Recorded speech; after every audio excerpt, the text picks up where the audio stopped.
Welcome all to the final dissemination event of Project Metamorphoses. This project we started 3 years ago. It's an Erasmus Plus KA 220 project.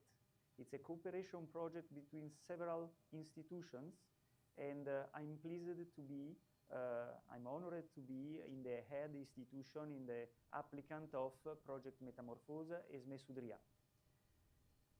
So this project will end the next month, at the end of November, and it's a project on the new aesthetics promoted by digital technology in the teaching and training of music. So this is in the category of a vocational education and training project promoted by Erasmus+. We applied approximately 4 years ago for this project, the Erasmus Plus agency in France, and we have been quite guided and helped by the European agency with the French branch. And I'm pleased to say that this project has been well evaluated during the mid-term evaluation of the European agency. We expect, after the finishing of this project, to be evaluated again 3 months after the end of the project. So, very welcome to this afternoon in which we will present the results of our project. It will be a program rich in different experiences. I leave my colleague Lamine Amour, that helped me a lot during this project, to talk about this day and the timetables of the event related to this final dissemination event. Please, Lamine. Okay, thank you, Andrea, and welcome for all our invited person. So welcome for ASME. So for today, because sorry for the late, but we try. So this is the rich program that we had. So for the first part, we have the institutional presentation given by the ASME. After we have different results that you see this here in the program. We try to take some coffee break at 3 p.m., 15 and 16:30. And at the end, so we have to note that we have 3 use cases that we will present for you in the presentation.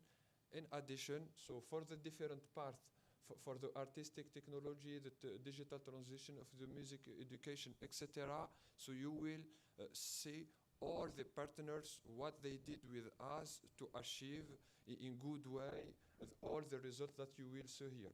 So I propose to start without losing time by starting by the introduction. So I give you, Andrea, the part to start. So this project is a standard Erasmus Plus project. It means that we have several work packages. In point of fact, we have 5 work packages. The first one is the management.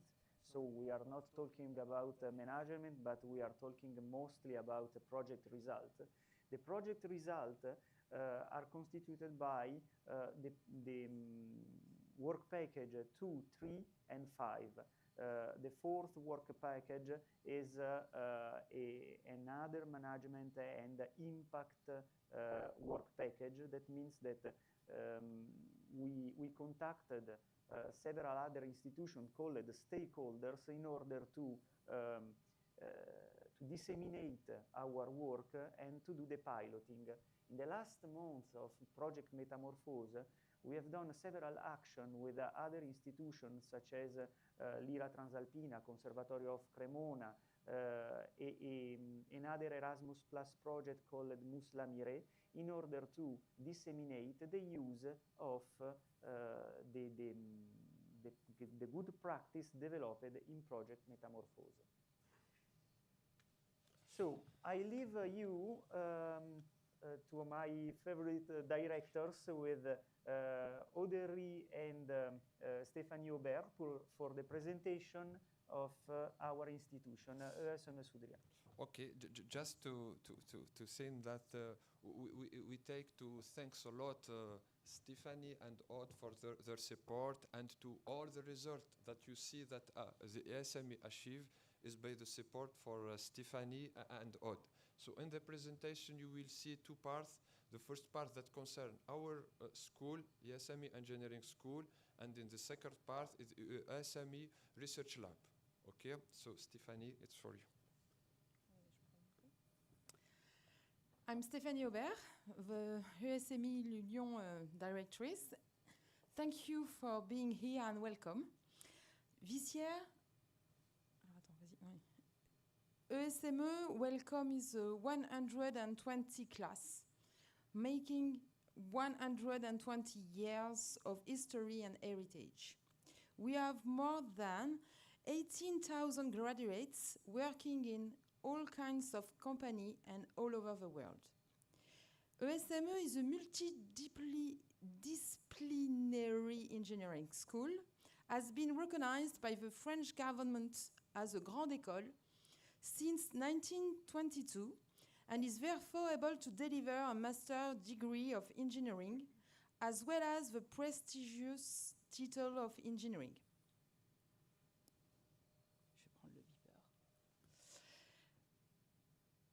ESME is an engineering school based in Paris, Bordeaux, Lille, and Lyon.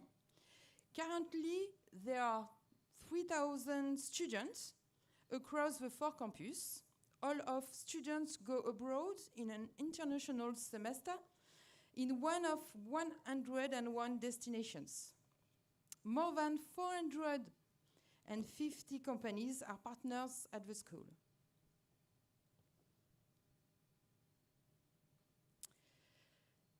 The main objective is student success as engineers and global citizens.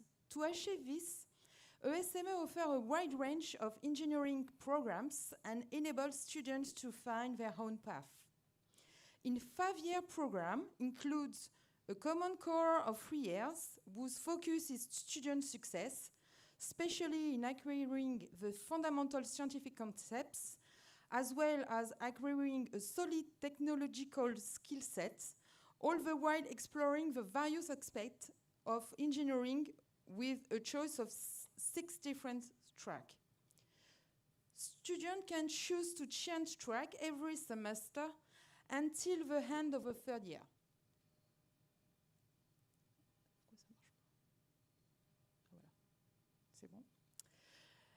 We offer the following tracks: aeronautic and smart transportation, biotech and health, business and finance, design and innovation, energy and environment, and robotics and digital technology.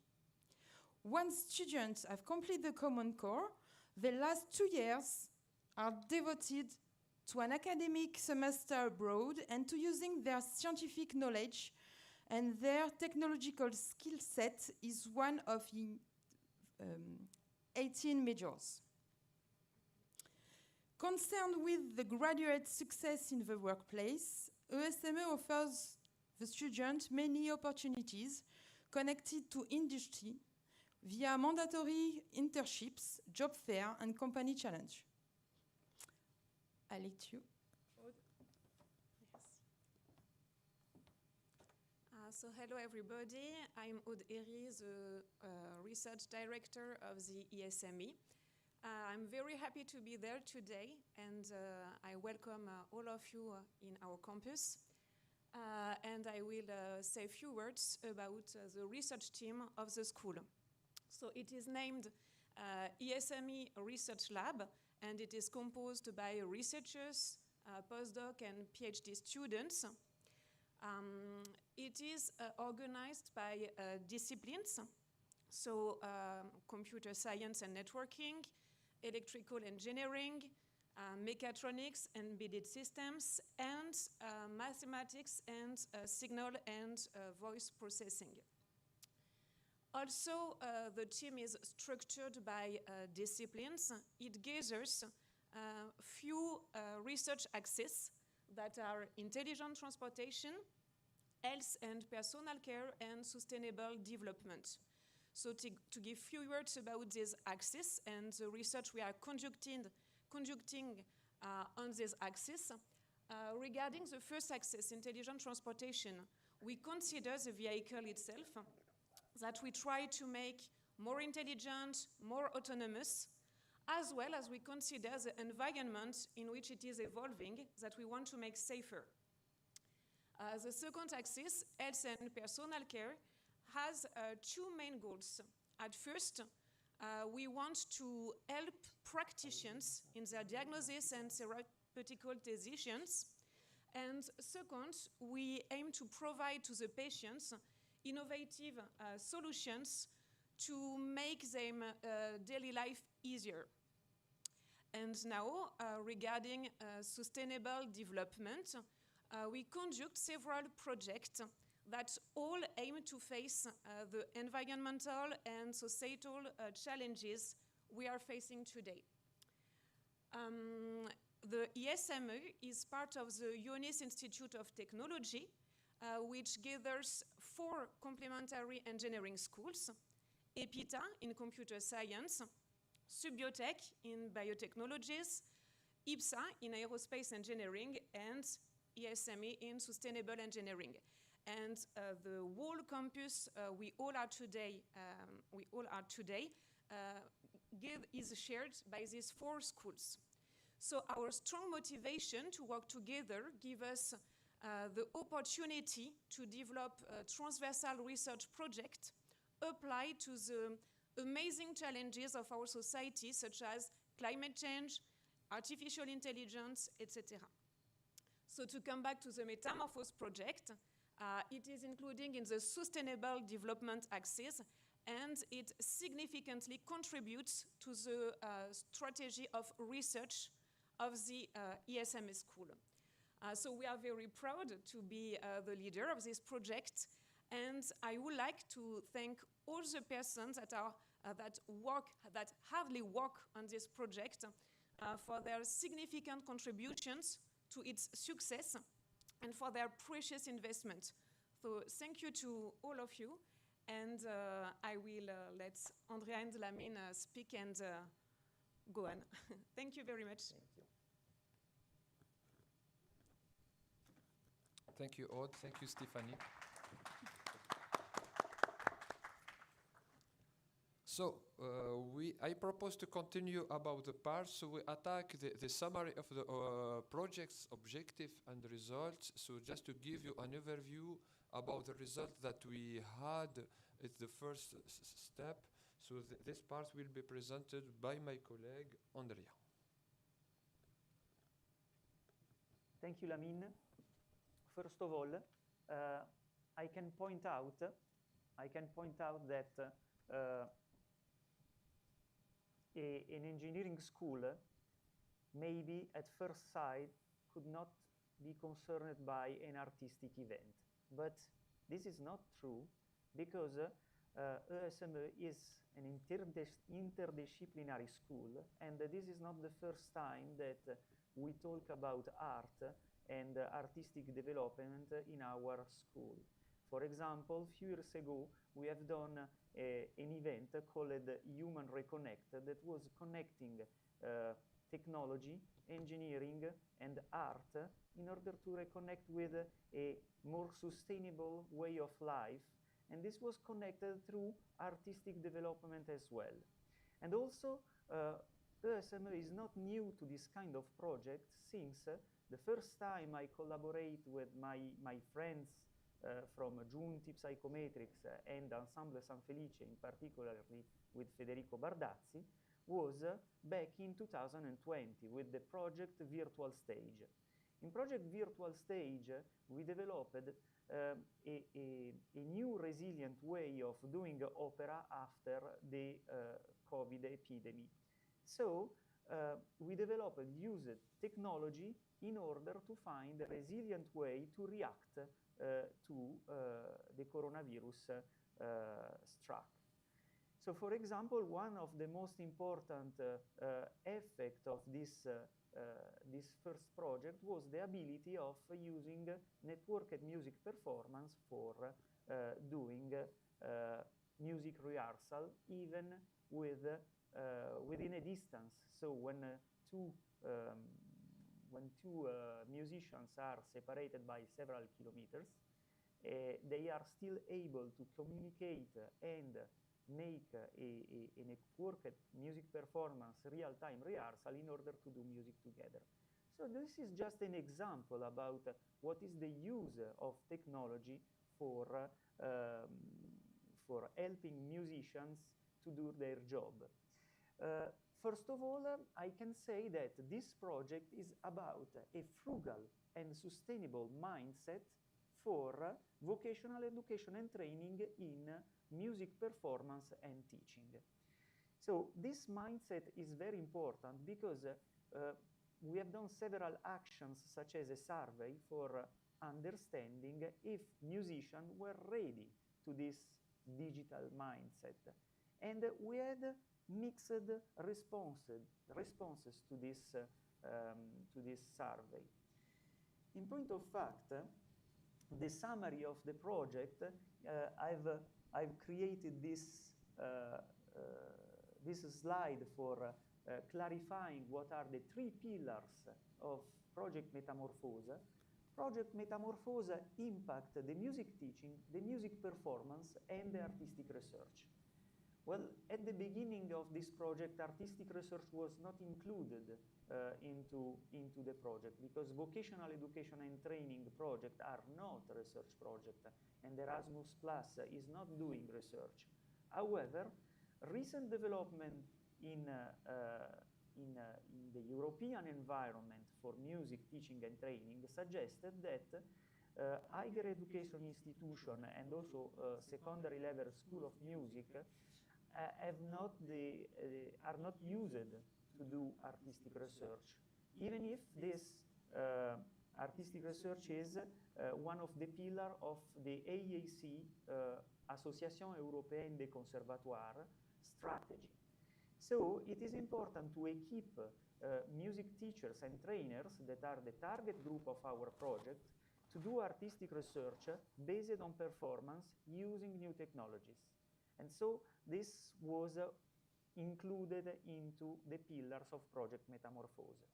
We asked to ourselves, what is the impact of digital technologies on these three pillars?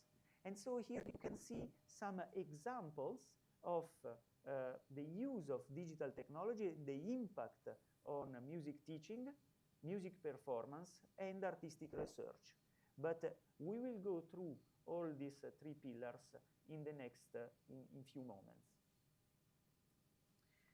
So one of the problematics that affect our research is the fact that musicians are not used to use information technology into the musical process. And so I would like that my colleague Simonetta Sargenti, and a friend since several years, joined me in order to talk about the experience of musicians yesterday and today with digital technology. Please, Simonetta. Good evening at all, and thank you to Andrea to invite me to this conference. I participated to this project Metamorphoses, and I collaborated a lot with Andrea since the years of the COVID, because at first we tried to use sustainable technologies with the students for example, composition, easy composition, harmony, problematics, and the lessons, and sustainable because we use all open source technologies, because in our institution often is not possible to have a lot of technologies, and we have used even more sustainable technologies with good results, because in network networking music performance and in the educational tools, we have good results, and we published an article in 2021 about these first easy results. In the years, this is go over and over because excuse me, my English is not so well.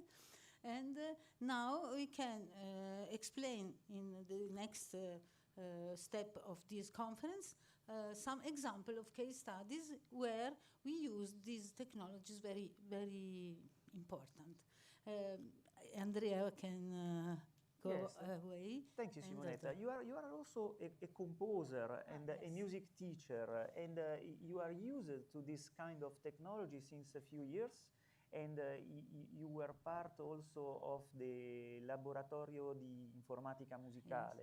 Yes. And so you started, you were using since several years this kind of technology. What changed in your opinion from, I don't know, early 90s and now? What changed in our way of using this technology? I feel that it became more democratical and more used by even musicians that were not used to use this kind of technology, not only composer of electroacoustic music. It's true. In the 19, these technologies were a bit experimental in the musical institutions.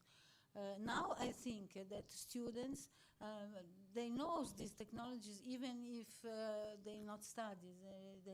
These technologies are open source, and all people can approach them without the help of the institution. Democratic, yes, because people can use it, and they are more shared everywhere. In the 19, it was not so easy that each had a personal computer at home. It was at the beginning from this diffusion. Now is really everywhere possible to approach technologies even without help. There are still several problems. In this slide, for example, we talk about the problem of the jargon of this new language, and also that some institutions are less financed than others. So there is still a digital divide probably in this case. For example, if we go to the Conservatory of Tallinn, and if we go to the Conservatory of Frosinone, there are a lot of difference in their equipment. So I think this depends from people that is in the institution, and even of economical possibilities, because I think that in the north of Europe these technologies are more early than by us. And here there is two group of musicians, I think, a group of them like we promote technologies. Other are not so convinced that there are okay, that is good to use, for example, for play an instrument or for composer.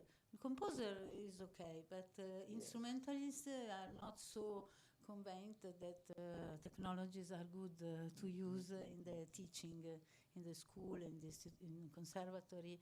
Sometimes is so. That's it. Thanks a lot, Simonetta, for your knowledge and help. Thanks to you. Well, we go on with our presentation. Thank you. So, as Simonetta pointed out, there are different class of musicians that are used to technology, musicians that are not so used to technology, and enthusiasts but curious mind with learn about technology. However, in order to classify make a classification of these different classes of musicians and understand the impact that Project Metamorphoses could have on different musicians, we have developed our own solution. And our own solution is made in 4 steps. In this slide, you may represent the 4 different steps that we developed for Project Metamorphoses. The first one was a survey in order to understand what it is necessary to do and who is the target group and what we are supposed to do with our target group. The second one is the development of practical guidelines and technology and technical handbook. Then we had a series of case studies that was used for testing our solution, and finally a series of courses developed on the platform Moodle. We will go very quickly through each of this part of our project. So the first part is the survey. So the survey was submitted to more than 300 people around Europe, around the countries we developed Project Metamorphoses. And we had several questions about the use of technology, if people were accustomed to use technology. And so we have made some metrics also about the age of the people, the level of instruction of the people, the role, and also the way they were using this technology. So we will go very quickly through these questions, but here you have some example about the results that we have about the use of teaching of technology for teaching or performing, and we have several answers. Most of the musicians we asked to was concerned by performing, and a small part of musicians was concerned about teaching only. So the use of digital technologies include most of the time the use of computer music, and this is the large part of composer that use digital technology, but also recording and editing sound for presenting to pupils the results, for giving them some hints about an interpretation and so on. And since there is a large part of Project Metamorphoses that include the use of video technology for presenting extra musical materials, we also included video technology in this project. Actually, Project Metamorphoses is about the aesthetics of music performance and music teaching, and so it was just natural to include the scene and the extra musical material into this survey. So we explored also the possibility of using digital video technology. Then we asked if, in the opinion of our stakeholders, the digital technology was changing the way of teaching music, and just a minor part was answering not at all. Most of the people that we interviewed was convinced that digital technology has an impact on music teaching and training. However, it should be done in a very wise way in order to not completely change the one-to-one teaching that we have with pupils for instrumental and vocal training, but it should be used in order to record, in order to add extra musical content, and making the performance more immersive and more interesting. So the same, here we have, we can talk about the guidelines and the handbook. The guidelines and the handbook are the written part of our project. We produced 2 books that are freely available at the end of this project. So in 1 month and a half, we will have, we will distribute to our stakeholders and to everybody that is interested our guidelines and our stakeholders and our handbook. Well, these guidelines and the handbook is meant to do. The guidelines is providing methodological aspect about music teaching and training, and the technical handbook is a part that explain how to use tools for making immersive performance. So we are explaining, for example, in the handbook, how to use a tool like this. So what is this? This is an electronic music tool, is a version of pure data. It's a special version of pure data that is a computer program. Not this one, but you can oh, no, no, no. This is an example of plug data. That is it is a new version of this computer programming language. And in the specific, what I was doing in this example that I've programmed for making a generative music, I was generating a sound starting from a scale. So I selected a pentatonic scale, and I've asked to some beans to change the development of this frequency. So this is just an example about making a sound that can be included, for example, in the first part of a concert, when the people get in the venue and the musicians are not there yet, and we are in the dark, and we are using sound for creating some interesting environment, interesting acoustic environment. But this kind of tools that is very, very light, so few kilobytes used for doing some ambient music, can also be used for cultural heritage, museum, etc., etc. So this is just an example about what you can find, the explanation that you can find in our technical handbook. So we developed a series of case studies in order to prove the effectiveness of the tools that we developed during Project Metamorphoses. And here we have we selected 3 important case studies. We have done much more than this, but we developed the main case studies. And these case studies were developed by our great partner. So, for example, Orfeo Sant'Anglet was developed by Ensemble San Felice with the collaboration of everybody, of course. And the tool that we used were tested. The tool that were developed in Project Metamorphoses were tested in the development of these case studies. In point of fact, we have recreated the opera Orfeo by Claudio Monteverdi with digital technology, including also new composition by Simonetta Sargenti and Timoteo Carbone. Then the Tierkreis, we will go through all of these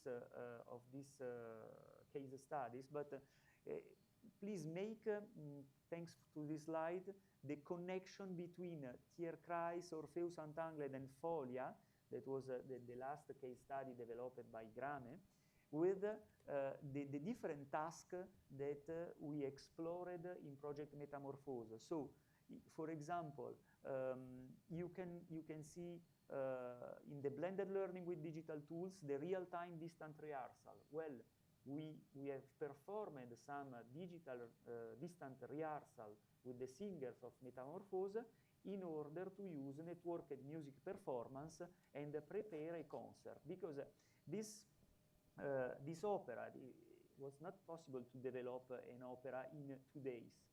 For sure, we have done 2 days of rehearsal only because we were prepared to sing together by using digital technology. And so this was a very important part of our project.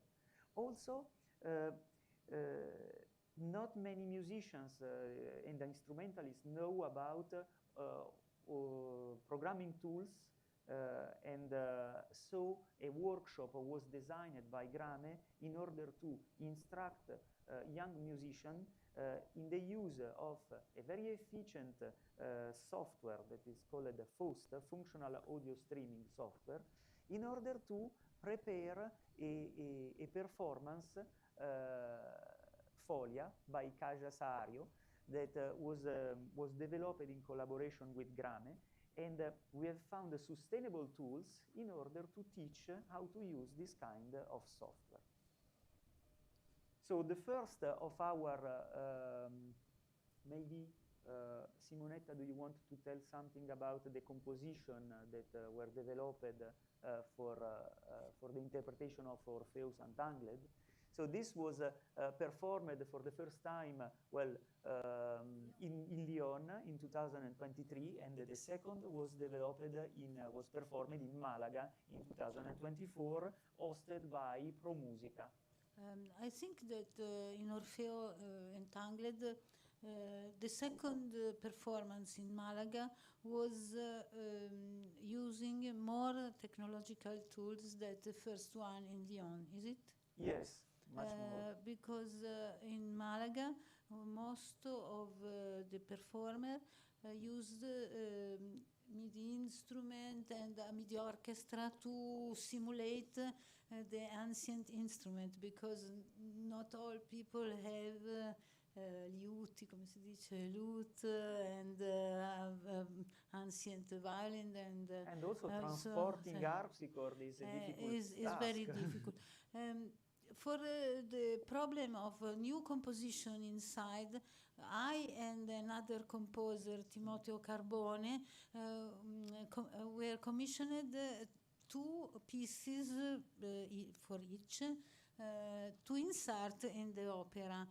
What means that is an idea to play something of technological that can give a new life to an ancient opera without distract the original idea of Monteverdi. And I think that I and the other composer that is not here today, but we used together technological tools. We composed with the MIDI orchestra, with electronical instrument. I composed with sound synthesis, and we had, I and he make a piece only electronics, and another one with instrument. I used the flute, and he used the voice to make the other piece to insert in Orfeo. I think it's a good and interesting idea, and I think the public was interested to this experimentation. I think not Monteverdi was with that. But in point of, thank you, Simonetta. In point of fact, it was a combination of philological approach and innovative approach. And so we used also the video tools, we used holograms, we used VR, and this was giving another dimension to this digital opera. In point of fact, the digital opera is not a new concept. The digital opera, you can, if you go to the Opéra de Lyon nowadays, you'll see normally digital opera. The innovation of Metamorphoses was the fact that we are proposing digital opera with sustainable tools. And so even a conservatory that has a low budget, for example, can produce a digital opera. Even a company that is running a singing company can use this tool, this sustainable tool, for running a digital opera. And this is quite innovative. So the Orpheus Untangled was composed by, the structure was composed by live orchestra that mixed electronic music instrument with acoustic instrument. And this is problematic from the acoustic point of view, because we need to have a sound level acceptable for all the different instruments. Usually, the most easy solution is to amplify everybody. But Also, we have to take care of the sound level, we have to take care about the acoustic of the room, and it's quite problematic. So we tried with our sustainable tools to solve this problem. Okay. And here we have an excerpt of the opera. Onor di Parnasso, amor del cielo, sovente frate corre, sia il vostro canto, il vostro sonor,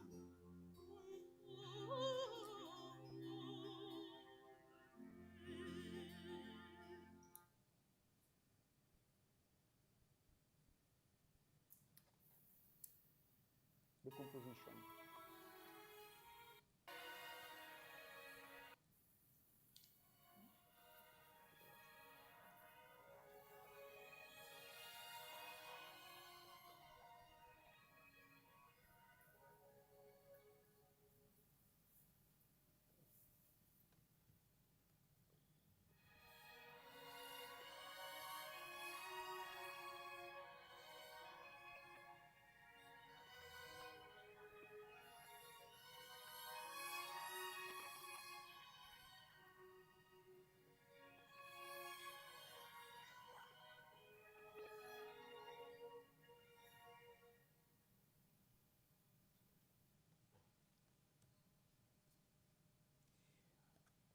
The second case study developed by ESME was about Tierkreis. That is a composition by Karl-Heinz Stockhausen that was written in 1975.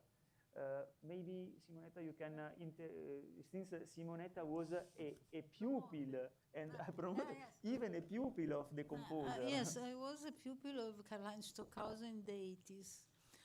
But I was a promoter from this idea, to choose this composition because I think this is a composition that very flexible. In effect, the score is written by Stockhausen, but he leave the performer. You can use any instrument, voice, and we think that it is a very interesting score to be realized with technological instrument. We try to make the first experience using a piano and violin and MIDI instrument to make effects. And more we adjust to visual tools, and after the coffee break we can make an example of this experience. So this is the 12 zodiac sign. Some excerpt from the voir that we used. We are using a very simple program that is called spatial.io, and each of this environment accompany the performance of Tierkreis. And if the public has a QR code and it is installed on his machine, spatial.io, he can visit with his device the environment. Yes, because the Tierkreis is devoted to the zodiac sign, yes. And each of these little composition, because they are very short, few seconds, but they can be repeated more and more times as you like, and we try to create not only music, sound effect, but also something, come dice, un'ambientazione, the settings. Set for each sign. Okay, so we have performed a VR adaptation of this piece, and the 12 signs were developed, the environment were developed in spatial.io that everybody can use quite easily. If you want a more advanced use of spatial.io, you have to use Unity. It's much more difficult to use. However, it is possible to create some nice immersive environment even with the free version of Tierkreis. I want to add an observation. We are not the only people that make a technological version of Tierkreis. I studied more different performances where you can find, for example, visual tools or come si dice, wares and costumi. Realization of wear that represent the zodiac sign, but I don't know if person that make this version used very sustainable technologies. I don't know. We use sustainable technology even in the musical tools, even in the visual tools. That is the difference, I think. This is a visit of some of the environment that we created for Tierkreis. So there are several portals that you can visit, so you can go through the performance. And so, for example, the first sign is Aquarius. You enter this environment that it's like a desert, and in this desert there are several jars, but huge jars. And you can visit one of the jar. In one of the jar, you can find an epigram written in Phalecian endecasillabi that was composed by artificial intelligence, and we have the translation, and we included this epigram into the environment. Of course, in the handbook, you find also a tutorial for realizing this at home. So the people that will read our material, we will be able to provide a similar experience for accompanying their music performance. So this is the environment of fishes, and we have some swimming fish that were included into the environment. And at the end of the part of Tierkreis that is the music of pieces, the people can go to the next environment by using a portal that is leading to Aries, for example. And so this is my avatar in spatial.io. Okay. So thank you, Simonetta. Thank you, Andrea.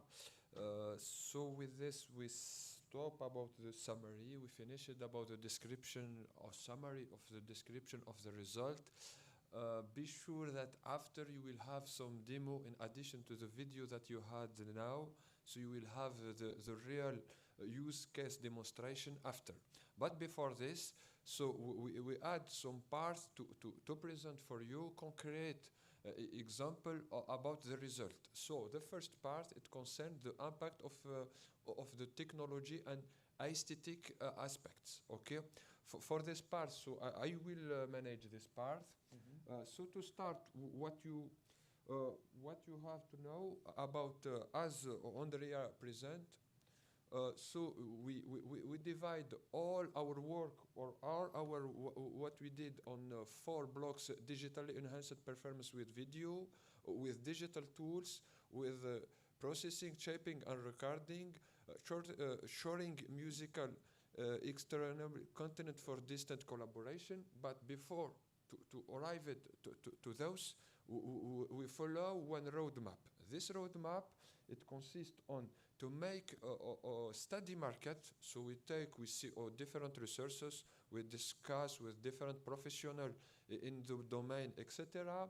And we found that in our case, those you see here, some of the problematics, the real problematics that we achieve in the handbook and that we present and that we explain. So we can projecting on translation of some text, for example, etc. In addition, okay, in the literature, we found also other different problematics that we put here in the center, like real-time distant rehearsal. That it's a big problem for the musician, especially in the COVID period, etc. So to resolve or to know all this problem, what we propose in Metamorphoses as a solution is to propose to work on different or to divide all the solution on 5 parts. The 5 parts, those that you see here in different colors. We have some which are dedicated for composing, editing, and chairing. Others is by using, for example, tools and technique as QR code, or other is by using video call platforms. Other, they are based just on online graphic editors. And the last one is based on online document suites. Those, they are summarized in our handbook and what we did in the project. And now what we had, we will present for you what we did concretely to propose or to resolve or to avoid these problems. What are the solutions that we found and that we implement? So for those, we will present four solutions, if you like. We have Video Studio Mobile solution, which will be presented by Gaetan from EONIS. After, I will present the work. It's not my work, but it's the work for our students. So in the final year, in the 5-year student engineering school, so we have some project that we achieve with them by using new technology in the music context. And at the end, we have our colleagues from GRAM that they will present their experiments using the processing tool FOST. So I invite Gaetan to present the first part.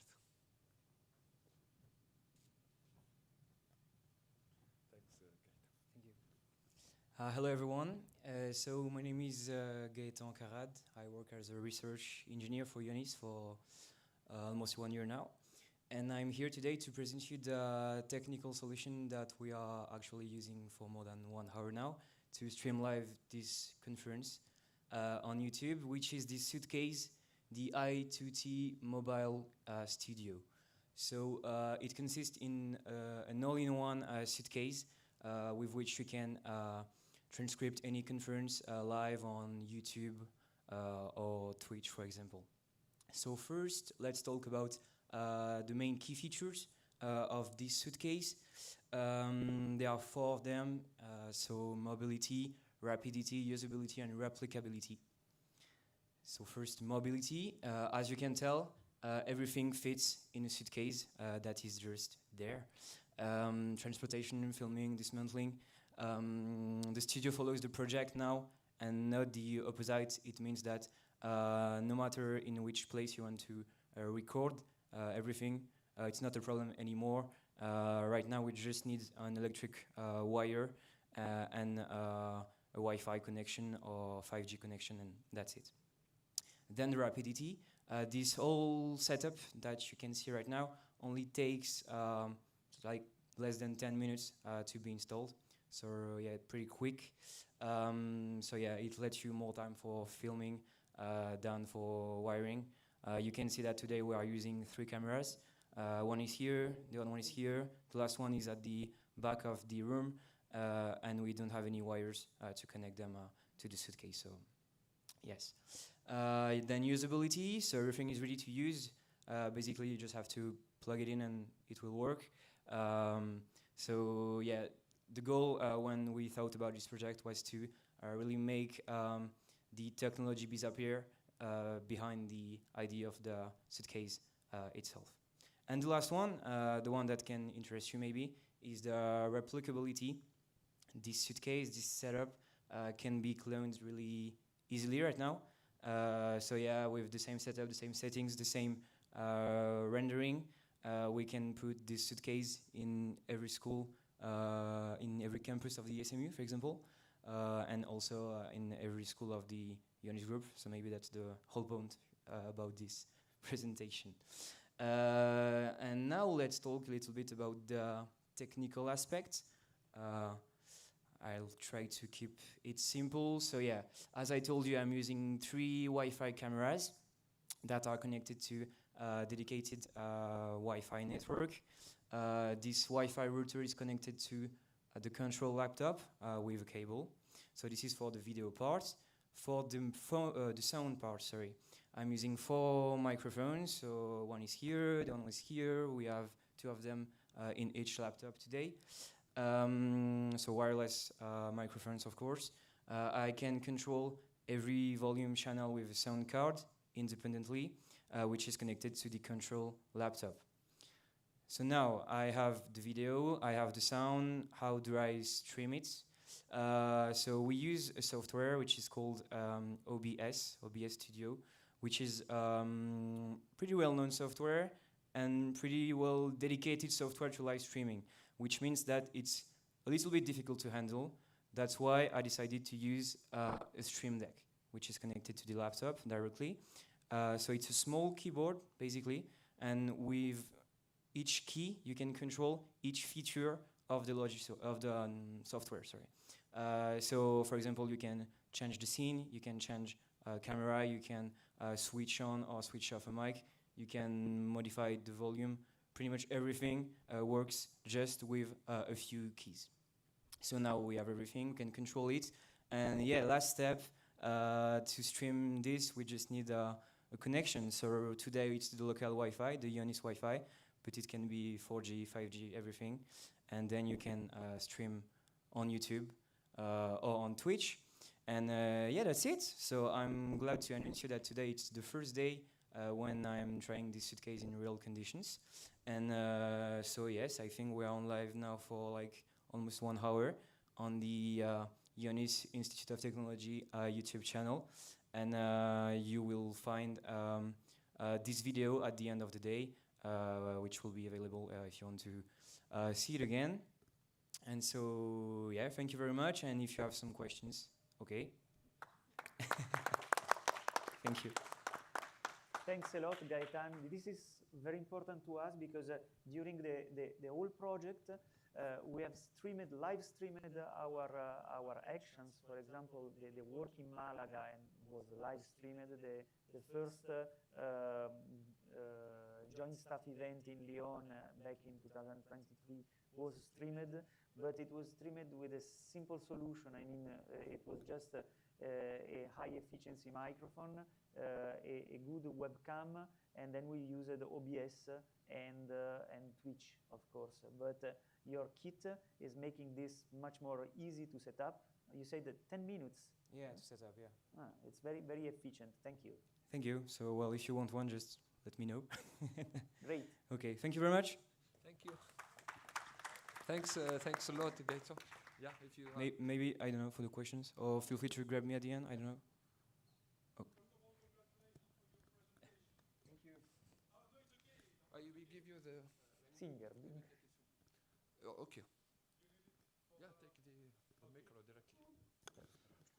First of all, congratulations for the presentation. I have some questions for Gaetan. If I understand correct, there are 4 microphones now that are connected with Studio Mobile. Yes. Okay. They are connected by DI boxes or So it's DJI mics. It works with 2 mics for 1 receptor. So I have 4 mics, so 2 receptors. yes. The signal is going out from the receptor with a stereo cable. I split this into 2 mono, so left and right. And I have 4 inputs in my sound card. And so then I can have mic 1, 2, 3, and 4.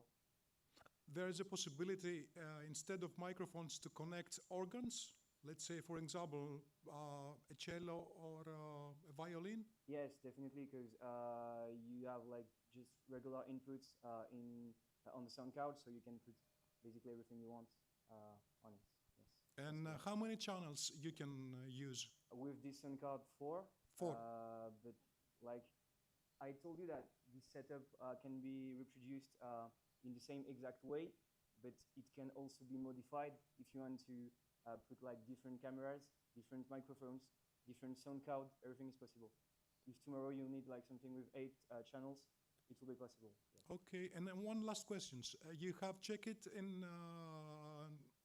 a room or in a studio, I guess. What about an open air event? So yeah, it's possible also. The only difference would be that we would need a battery probably. The only actual thing that is working on the electric sockets right now is the Wi-Fi router, but we have the space in the suitcase to put this on battery. So yes, once we do this, it works perfectly like with no electricity. And you can also add a 4G or 5G key or Starlink if you want, and you can like stream live everywhere. Yeah. Thank you very much. You're welcome. Thank you. I guess our partner Hellenic Opera Corporation wants to try this solution. Thank you, Gaëtan. So I propose to continue because time is running. So as I said, the second use case or the second example that I will share with you, so is the work that we achieve with our students who were in the 4 year in their studies. So they work. So basically, what we had, so I think that in the amphitheater, all of you, or I guess that you know what it means, Jamilus. So it's one of the most used NMP solution to make on distance rehearsal. So concretely, by using Jamilus, so we need to go on the same server, and after, so to use the same server, and we can make rehearsal even though we are not in the same place, so in different country like what you see here. And we have one example down by my colleague Andrea and Elodie. So with his travel, Andrea in Kenya, so he is playing the piano, and the same time Elodie is the harpsichord. Okay, and we have Elodie who play the flute in the same time. So so we had the information that we had, so about the distance, but in the Kenya, in Africa, we have bad condition. So that's why you see that the delay, but we can make some rehearsal. Okay, so this solution is used by the professional, is tested, and it can give a good result. But in some case, we have, by using Jamilus, we don't know, it's not work good. We know that the delay, it's not good, etc. This is the reason, but to try to know or to understand the real cause or the root cause analysis, so we propose a new project for the student. The idea is we will use the same. We will develop an open source application by using open programming language. In our case, we used Python. And the idea, we stay using the same step for using Jamilus. The musician should connect for the same server. After they choose the same one. But what we add, so we display a form to get some information like what you see here. So the kind of network access that you use, which server you are using, etc.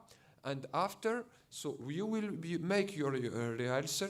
When it works good, so we have the result. And when some problem happens, so we can add.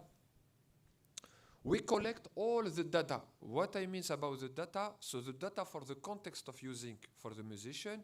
In addition, we gather also some network quality of service parameters in the core of the network. We gather them, and with those, okay, we try to have to build a data set. And when we have this data set, we can be inspired by using all the methods that we use in statistics, in machine learning, in artificial intelligence, to analyze them and to predict or to analyze for what. In some context, the rehearsal is not working good. So what you see here is just to explain or to present that our tools, so we launched it in the same time with Jamilus, and we see that with the video that the same values given by Jamilus are the same value given by us. And what you see, so here we display just the 3 parameters that concern. So we have the delay, so it's the most important parameter, quality of service parameter. But in addition, we gather also the jitter in some cases to know. But we have in the information the Wi-Fi, and we know also which kind of the output that you use, if it's MIDI or the output is the headset, etc. So with all this information, after, so I propose for you, if you like, in the poster session, I can present for you some results by using, for example, with machine learning, which we plot a decision tree, and we can predict in which cases you can have problem. So this is the first, this is done 2 years ago, and the student who do this, so now they are working and they finished their engineering diploma. The second one, so is presented in last year. So both of this project is done by Andrea and me. So Andrea for the musical aspect and me for the technical aspect. In this one, so we are interested for to achieve a solution for remotely control rapper when he's using the open sound control.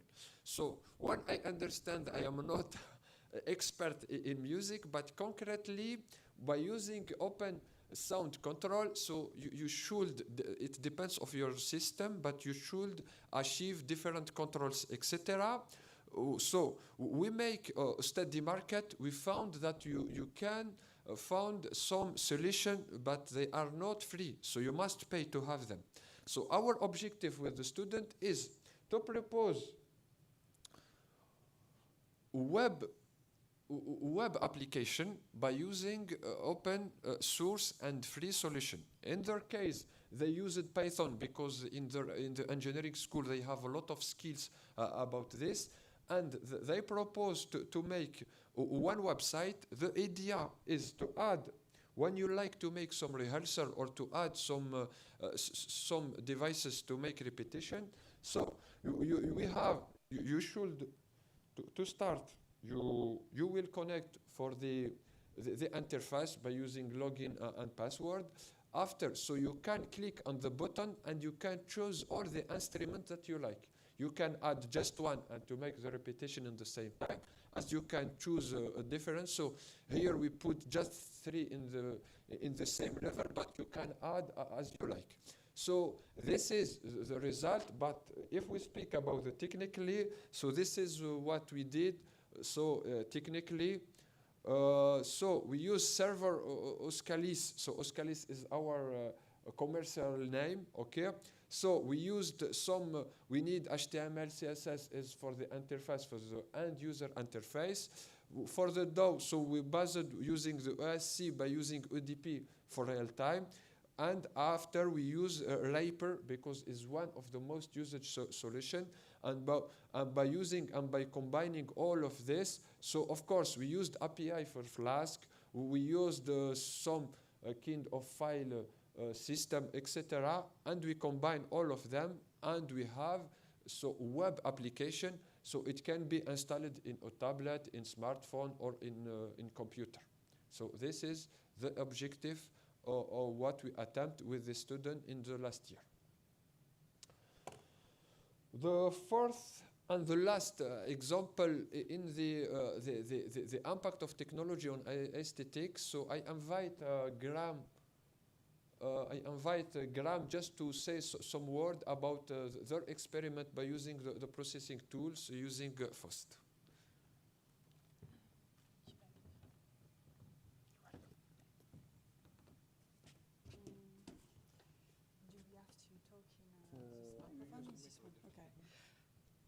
Hello, thank you to Ismi, thank you to Andrea to inviting us to this final event.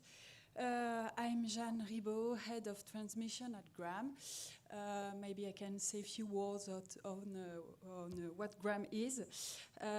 We are a national center for music creation. We are based in Lyon, here. And all the year we develop artistic projects of creation in music creation.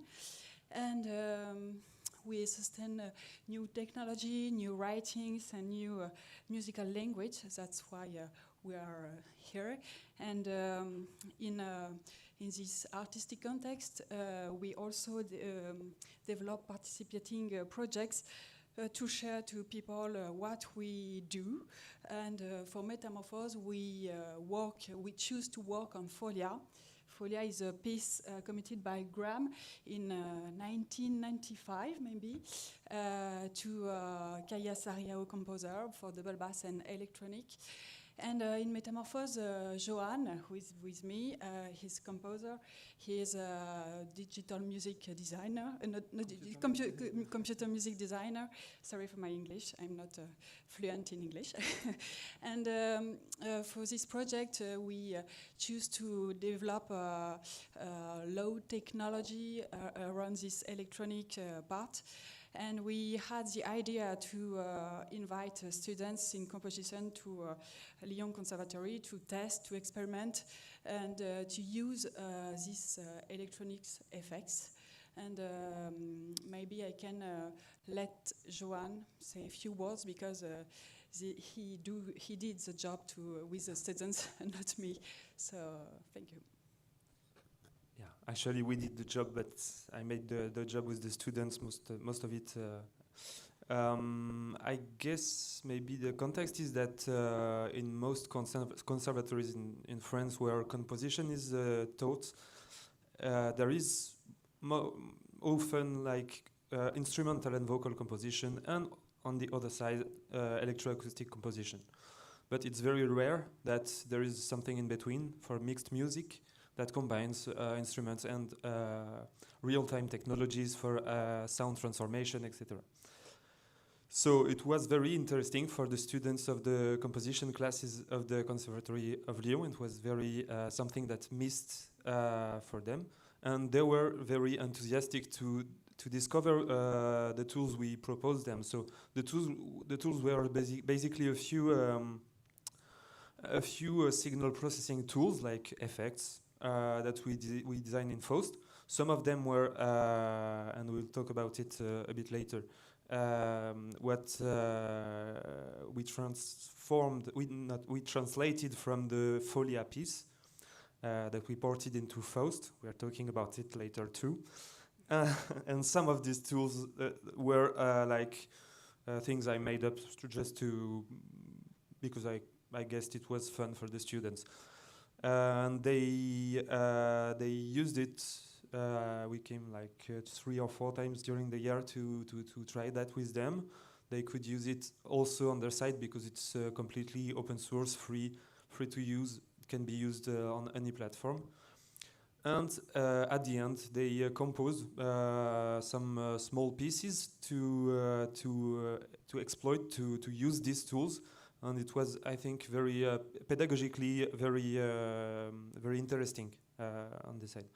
I don't know if I'm missing something here. We made a concert with the composers, the students composers, at the end in June, in last June. Joanna have developed a wonderful tutorial also for reproducing, for helping students in understanding how to reproduce this piece with sustainable tool, because Faust is completely open source, isn't it? Faust is completely open source. The first version, where I remember from your tutorial that were some part that was not open source because there were EarCam that developed some parts, and you have found some way of translating the not open source in a part that is open Actually, source. it's a very interesting question. I don't want to overlap with the next talk we are going to have with Stefan, but yeah, the original program for Folia was made in MaxMSP, with a few proprietary tools, and also with just the MaxMSP, which is not open source. So yeah, we'll talk about this translation. And do you find that nowadays there is an attempt of moving from proprietary, even in electroacoustic music composition, a way to move, finding a way to move from a proprietary solution to open source solution? I think the main barrier for it is laziness. And there is a lot of laziness in musical software world. So there are a lot of people who will stick to their practice. A lot of people still keep using, for example, Pro Tools, which is very expensive and has a very big lack of features now. But some people move, yeah. And it's my job too to try to help them move to free and open source. And it's also not just open source, it's like you take the control of what you do. Yes, instead of having a machine that decide what's the limit to your creativity. Exactly. Thanks a lot, Joan. Thank you.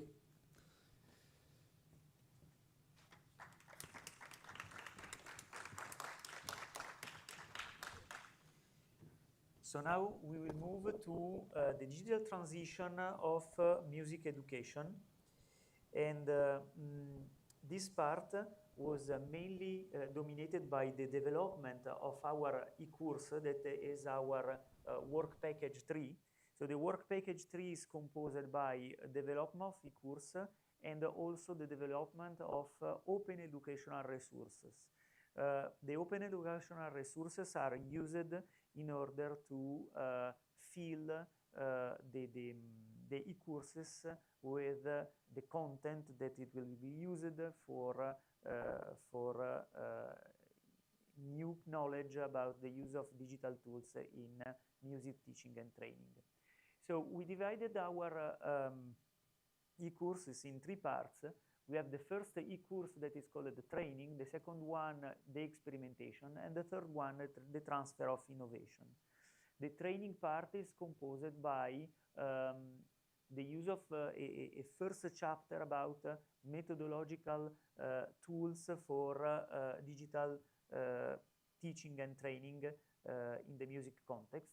Then we have a small chapter about blended learning with digital tools, mainly done with our 2 techniques that are one, real-time, that is network and music performance, and the second, quasi-real-time, not completely real-time, that is the partial playback. In the first one, we have synchronous learning. In the second one, we have asynchronous learning.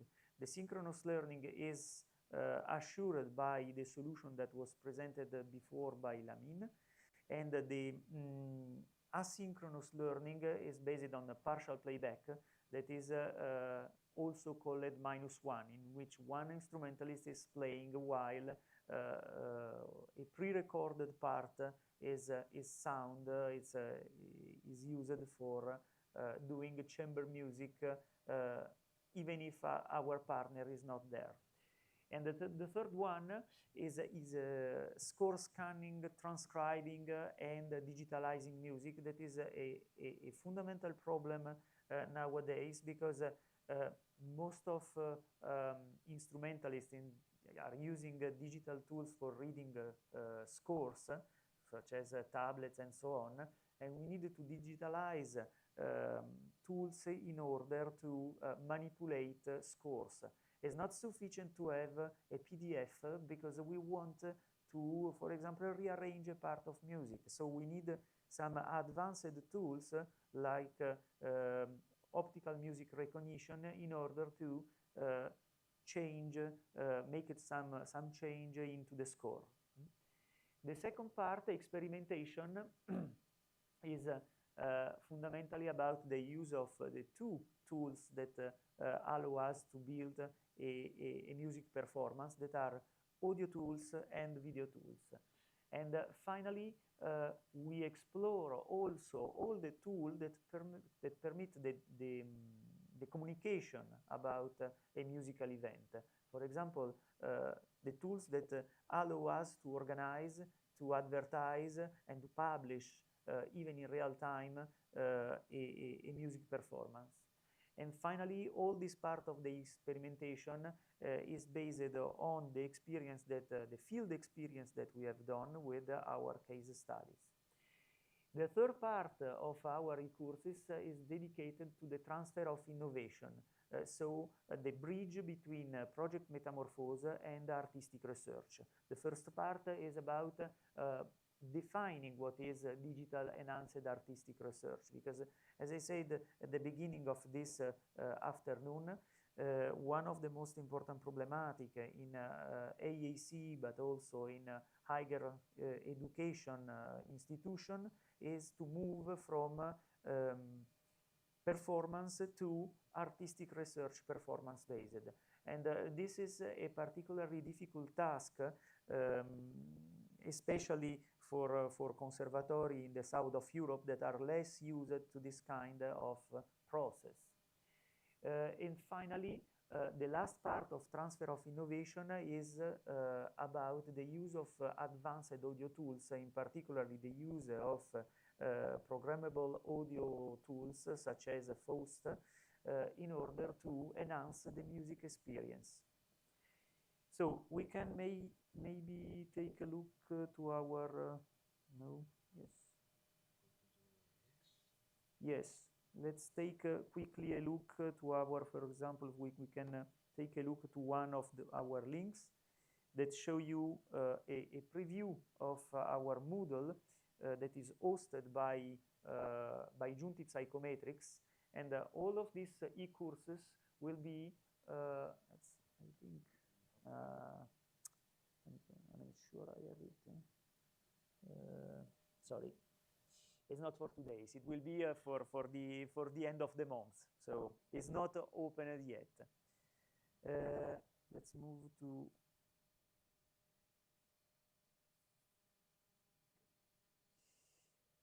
Okay, so I invite our friends from ProMusica to talk about their role in the digital transition of music education. ProMusica is one of our beloved partner of the project because it's a community that holds a school of music in Malaga, and they hosted the second joint staff event of Project Metamorphoses. Please. Thank you. Good evening. Well, about the ProMusica's role in Metamorphoses. First, the participation in Orfeo.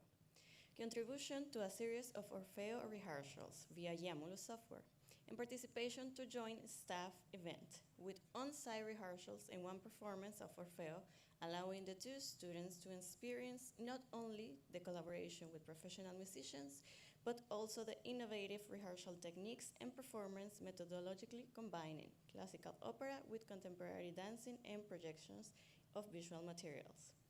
Recordings of tracks for the Orfeo performance by the youth orchestra, and these tracks were included in the live performance as background tracks.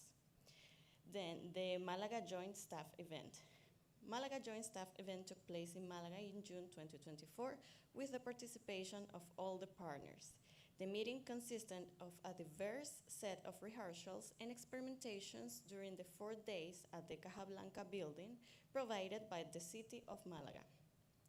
This modern concert and event building provided a perfect environment for the work on Orfeo and the experimentation of Ukraine, a world premiere performance by the ProMusica project. The joint staff event was a very important experience for all ProMusica members, for the youngest orchestra members to adults. The event provided the opportunity for collaboration and exchange with professional musicians and their innovative work of the partnership. The highlights of this were the preparation and experimentation of A Life in Ukraine. During the months of June and July 2023, the idea emerged to create a new show to be premiered in 2024 for the Erasmus Plus project Metamorphoses, meeting in Malaga, in which unpublished music and images generated by new technologies will be mixed. As the theme of the invasion of Ukraine could be an emotionally powerful topic, it was decided to commission 2 Ukrainian composers to write 8 short compositions, to be performed by each of the 4 ensembles of the ProMusica project. These 2 composers had been closely linked to the project because they had integrated some of its orchestras. The Málaga Pro Música project has several formations: the school orchestra, musicians up to 11 years old, the youth orchestra from 11 to 17 years old, and the chamber and choral orchestra over 18 years old. For this purpose, different online meetings were established throughout calls with the WhatsApp application during the months following the commission and between the artistic director and the composers, because some of them did not live in the same city. In addition, at some point, they also attended several rehearsals of the four formations to establish more easily the level of the pieces. Finally, in January 2025, the 8 pieces were ready. At that point, the artistic director decided which formations or combinations of them should play each. Birth by the Chamber Orchestra, Childhood by Orchestra School and the Pro Musica Choir, Youth by the Youth and Chamber Orchestra with the choir, Love with the Youth Orchestra and Pro Musica Choir, Party with the Chamber Orchestra, Maturity with the Youth Orchestra, Death with the Chamber and Pro Musica Choral, Prayer with Youth Orchestra, Orchestra School, and Pro Musica Choir. After this, the Auditorium La Caja Blanca in Málaga was chosen for its premiere because it had the necessary characteristics: the location, seating capacity, stage dimensions, and the possibility of using a projector for the images. During April 2024, the scores were distributed among the musicians through the groups established with WhatsApp application and Google Drive folders, also with the Sibelius MP4 to serve as a guide. Finally, the virtual reality video for each of the musical pieces was created by the team of the École d'Ingénieurs, pardon my French, and ESME. The show entitled I Live in Ukraine was premiered at the Auditorium La Caja Blanca in Málaga on June 8th by the orchestras and the choir of the Pro Musica project, in presence of the Ukrainian composers Nazari Anyuk and Bodhan Siroit, that bear the titles of moments in the life of Ukraine. The videos were created by using a free VR platform, Spatial AO, in collaboration with ESME. Videos are not presented in real time, such as the case study by the HOC, but they were recorded and broadcasted by using the free broadcasting platform OBS Studio. The content of the video matches with the musical content according to the score and recording. The making of the videos was carried out 2 weeks before the performance, and this part of the case study shows an easy way of adding video content to orchestral music performance. Then the technical support to Orfeo performance. We had the opportunity to support and experience the preparation of the Orfeo experimentation, including technical support to Orfeo rehearsals and performance with the help of PF technical staff of the city of Málaga. Then we have the master class with double bass for the Pro Musica student, in which one of the students of Pro Musica had the chance to have a master class on combining double bass and electronic music with gram, which turned out to be a very enriching and innovative experience for the student. And finally, the piloting of the Pro Musica Orchestra Association focused on the testing of the use of video recordings for the improvement of the effect of rehearsal learning. It therefore tested elements of Part 1 of the Metamorphoses handbook on training, especially digital technologies of music teaching and training. The integration of video recordings into orchestral rehearsals offers a powerful tool for enhancing musicians' learning effects, grounded in several established physiological and pedagogical theories. The piloting took place on 2 consecutive days of rehearsals of 2 of the 3 orchestras of the Pro Musica Association.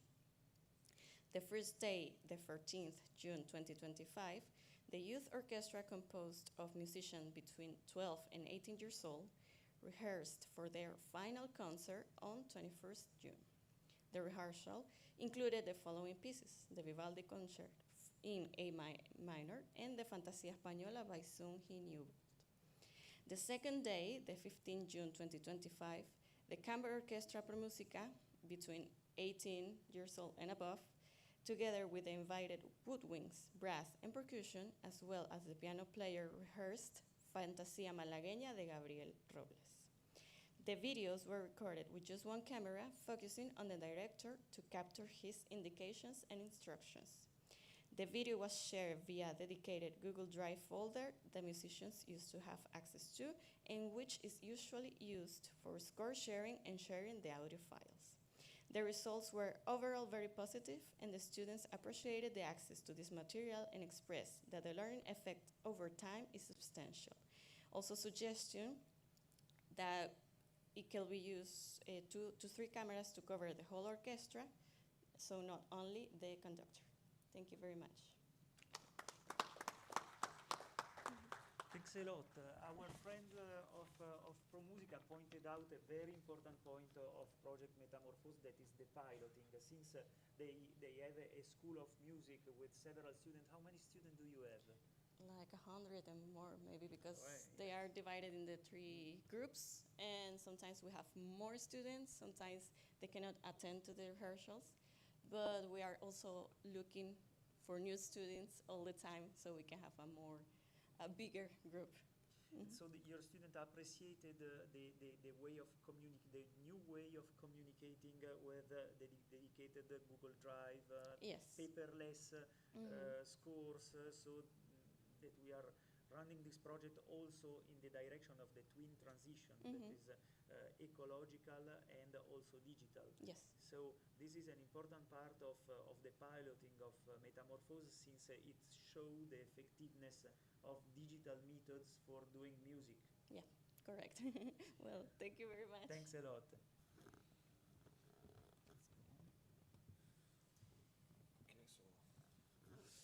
So we arrived to the first break. Okay. So all the staff are arrived. So I invite for you to go just down, and you will find the coffee and the necessary stuff. Thanks a lot. So see you in 15 minutes, please. Thank you. Thanks a lot for your contribution for the photo. Okay, I propose to continue.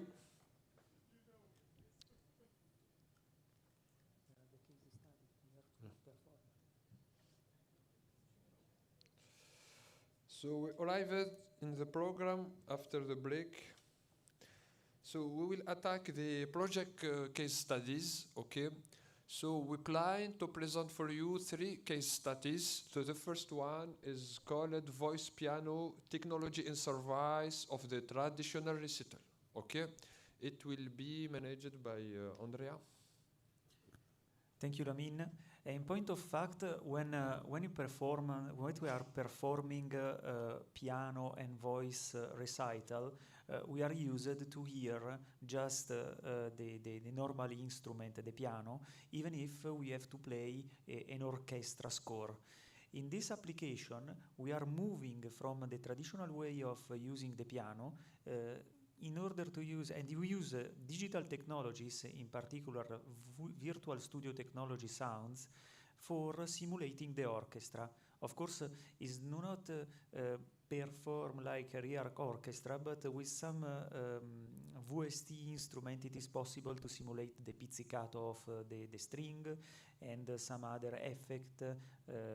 And so I'll invite my friend from Hellenic Opera Corporation, Dimosthenis and Fotini, for join me in this short demonstration.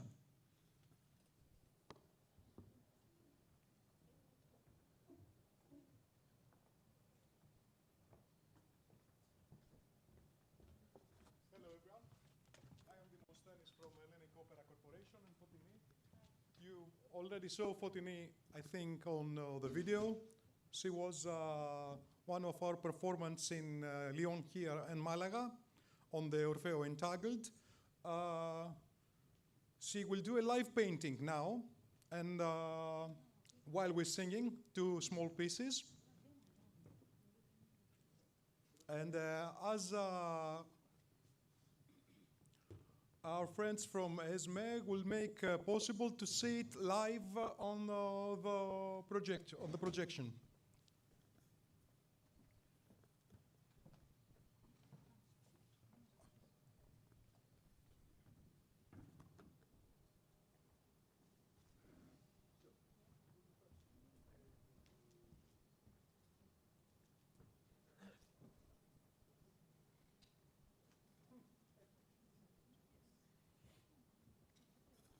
So in this first, we are playing two pieces from Wolfgang Amadeus Mozart, and the first one is a well-known piece from Le Nozze di Figaro, and I'll perform with the use of two oboes, two bassoons, one horn, and of course the string orchestra. May I say two words, please? Yes. Sometimes it seems that it's not important to play even with the samplings, but it's completely different. And for a professional singer, it's not a problem to rehearse with the piano or even with samplings. But for a student, which always have the sound of the piano in his mind, it's very helpful to have this application and have an idea how is on stage with the different sounds of the organs. So, especially for education, it's a very important application.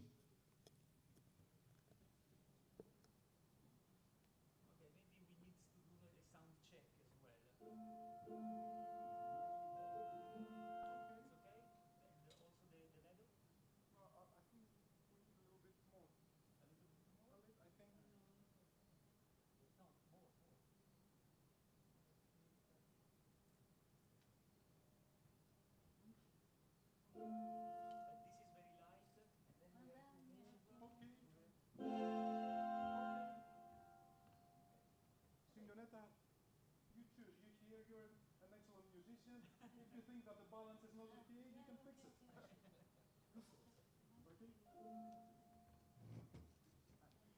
Se vuol ballare, signor continuo, se vuol ballare, signor continuo, il chitarrino le suonerò, il chitarrino le suonerò, sì, le suonerò, sì, le suonerò. Se vuol venire nella mia scuola, la capriola le insegnerò. Se vuol venire nella mia scuola, la capriola le insegnerò, sì, le insegnerò, sì, le insegnerò. Saprò, saprò, saprò, saprò, saprò, ma piano,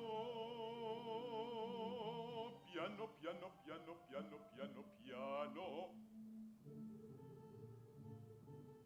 Meglio ogni arcano dissimulando scoprir potrò. L'arte schermento, l'arte adoprando, di qua pungendo, di là scherzando, tutte le macchine rovescerò, rovescerò. L'arte schermento, l'arte adoprando, di qua pungendo, di là scherzando, tutte le macchine rovescerò, tutte le macchine rovescerò, tutte le macchine rovescerò, rovescerò, rovescerò.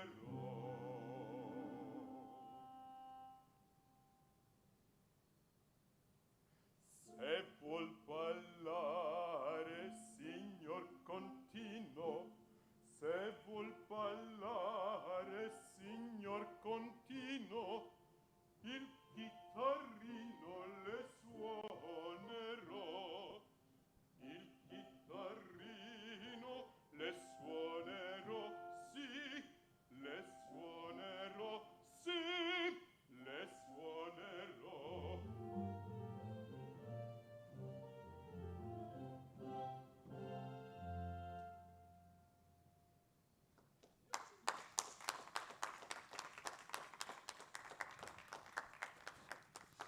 And now I think that we will change organs and we'll try this serenata with a mandolin or guitar.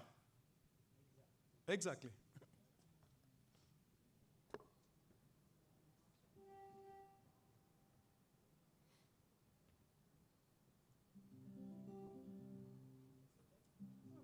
I'm trying to find the guitarist. Where is he? I'm here.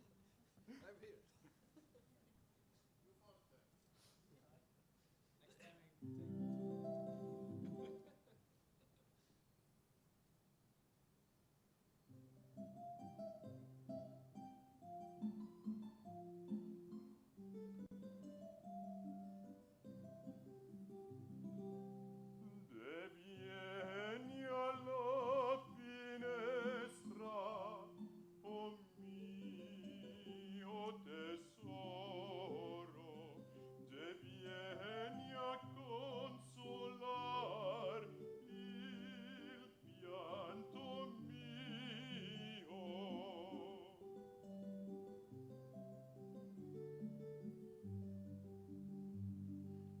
Se neghi a meditar qualche ristoro, davanti agli occhi tuoi morir vol io.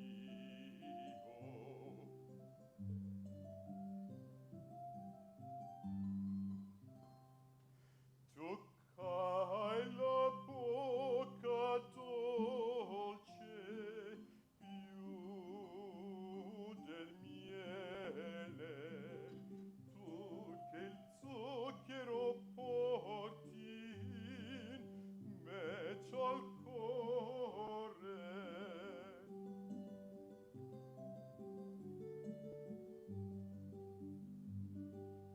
Non esser gioia mia con me crudele, lasciati almen veder mio bel amore.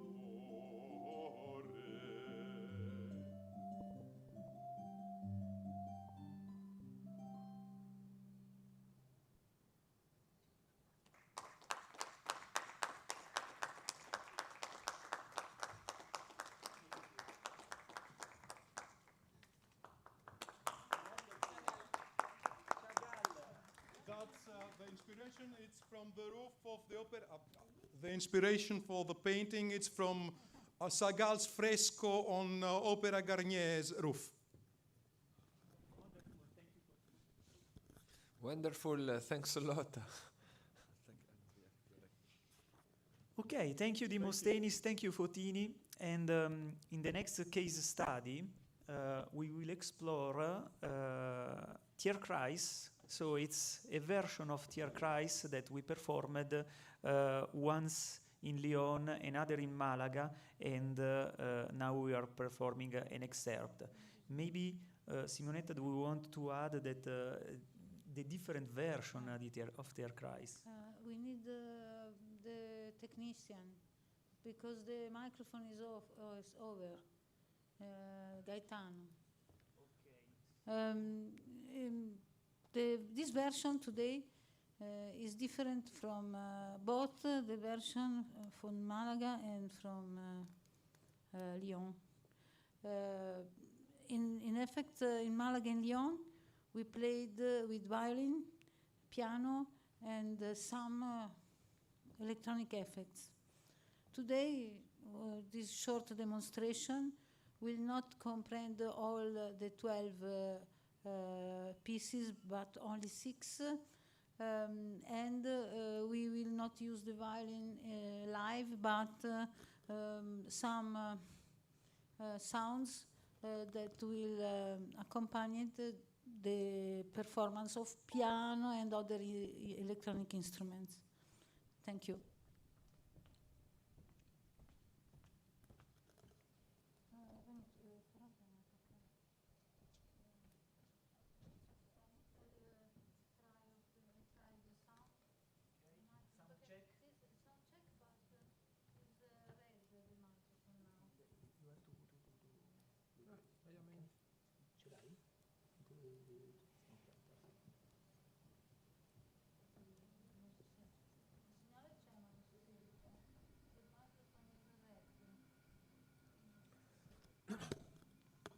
So why I think this, just to explain for you how we achieve this.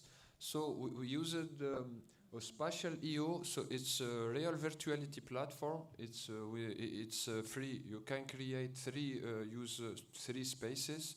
Okay. So we achieve this. We create all what you see in this 11, 12 spaces that we had in the use case.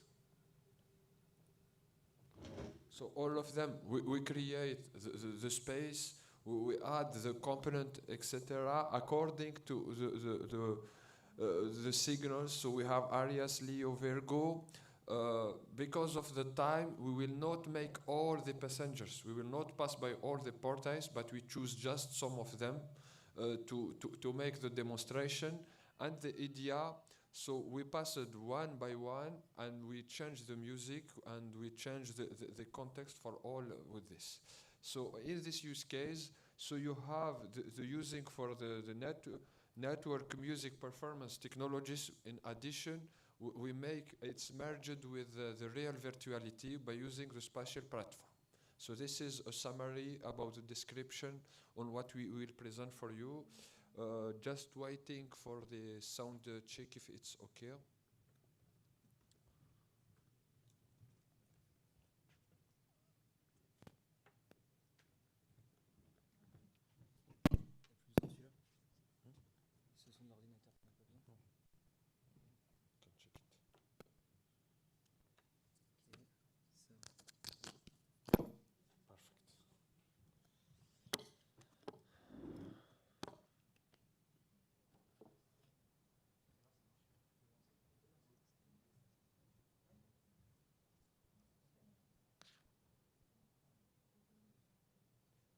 So this is the avatar. This is the avatar that you can create your own avatar. So it's free and easy. You have just to upload the photo and you choose your clothes and you can have. So for this is what we did in the use case in Malaga in last year. So to make, I will put in the Zoom, and after you see this is so the principal scene, and after we go from one portal to another. And you see here you can access for this portal directly.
So now we pass to the second portal. So we just click directly.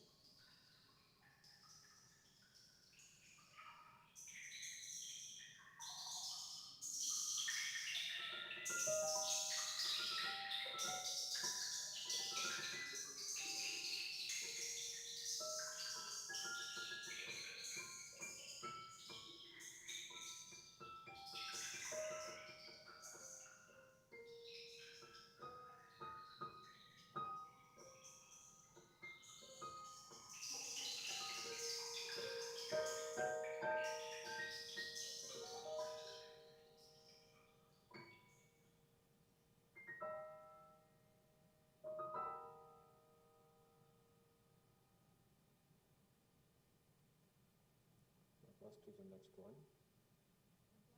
Yeah.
the Gemini.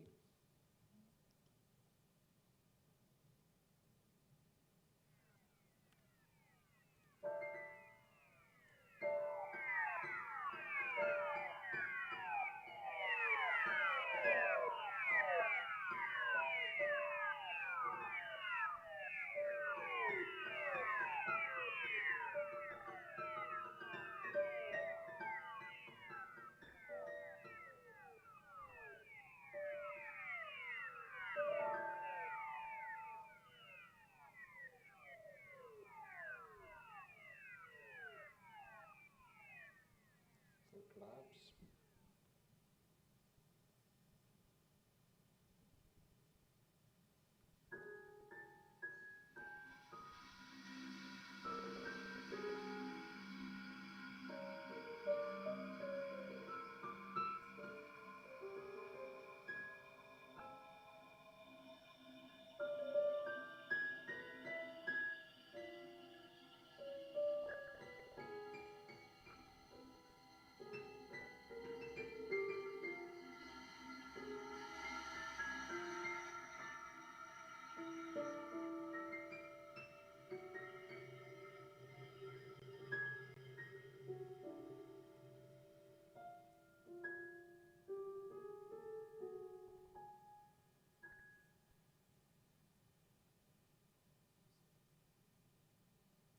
So we go for the next portal.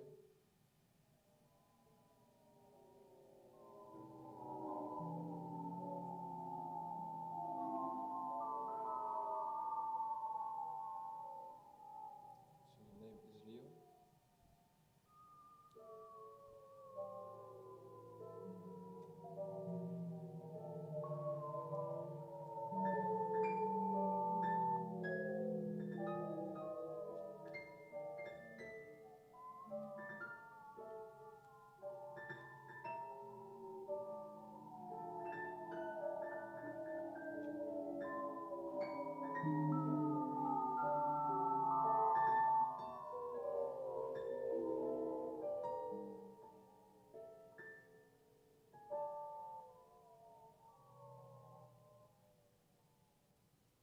Go to the Virgo.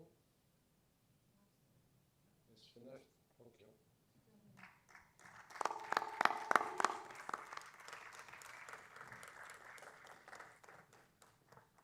So we come back to the home.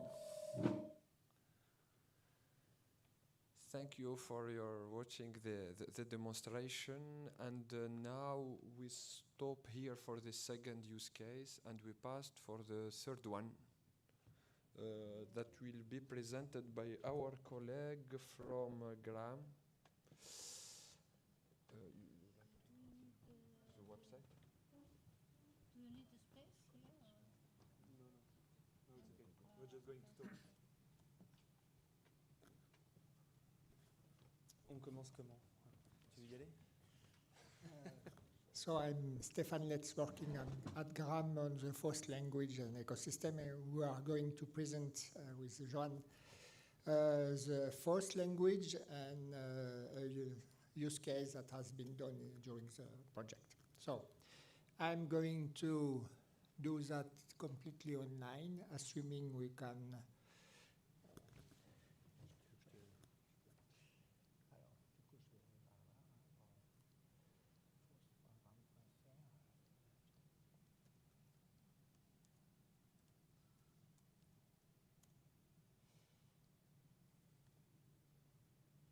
So this is the first website. Yeah. So basically, I'm going to show you a bit of Faust directly using the website, which contains different things. Yeah. I don't know if you mentioned before, but Faust is actually a programming language that was developed by Stefan Letz and Jan Orlare originally at Graham. And it's a programming language that is dedicated for signal processing, and particularly audio signal processing.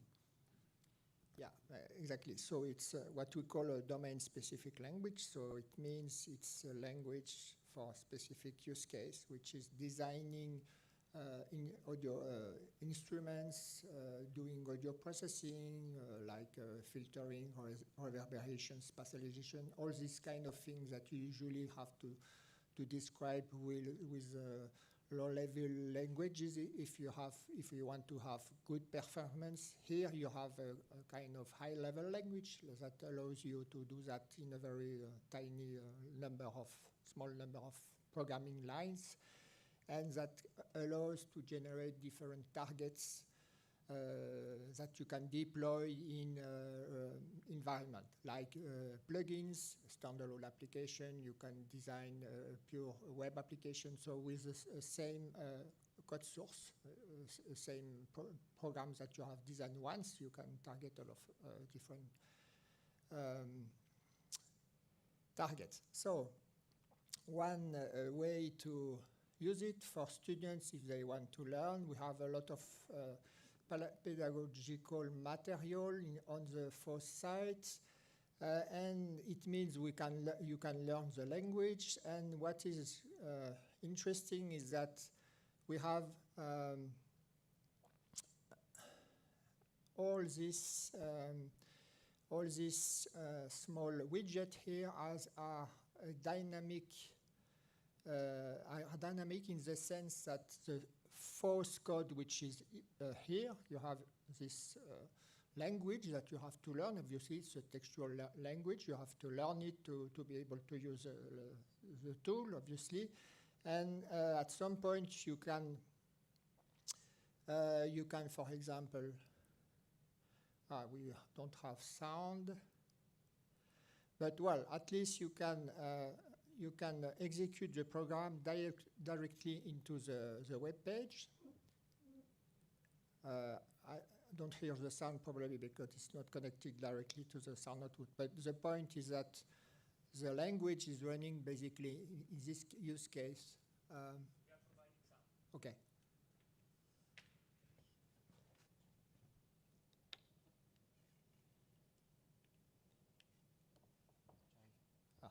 On va voir si c'est...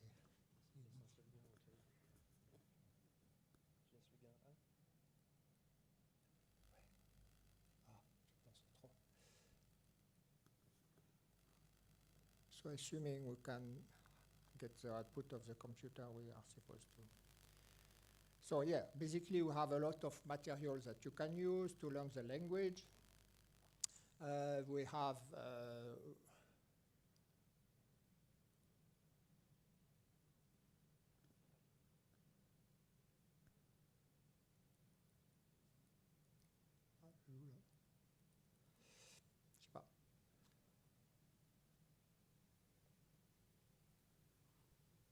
demo effect. There was no test before, so well, basically.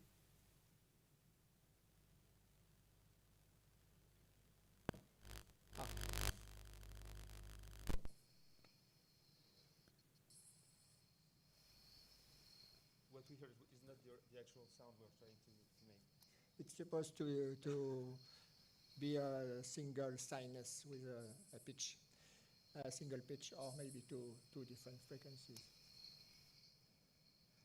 Well, okay, so maybe we we continue, but okay, so you have a lot of material here, and blah, blah, blah.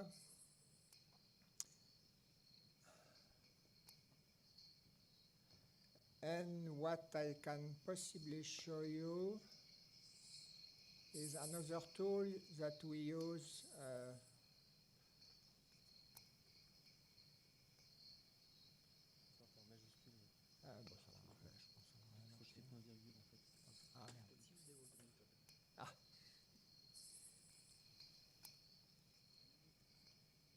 Another tool that we can use to program FOSS is the FAUST IDE, which is again a pure.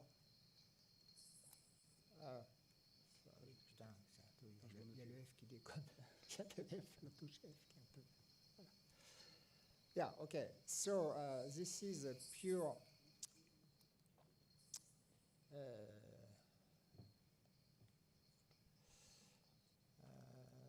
So I can take some examples that are already inside the platform.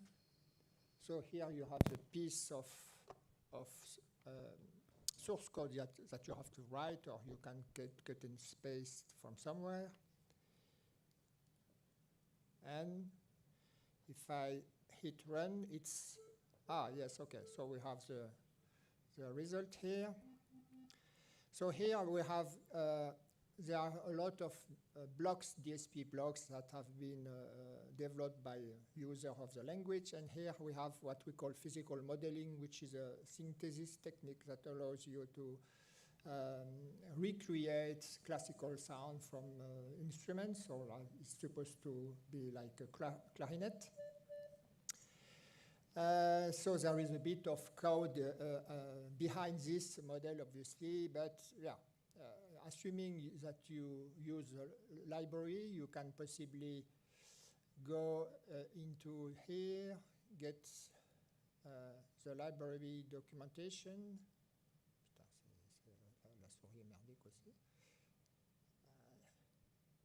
So you have a full library of hundreds of DSP blocks, so that is instrument or effect, reverberation, filter, all this kind of thing that you can use.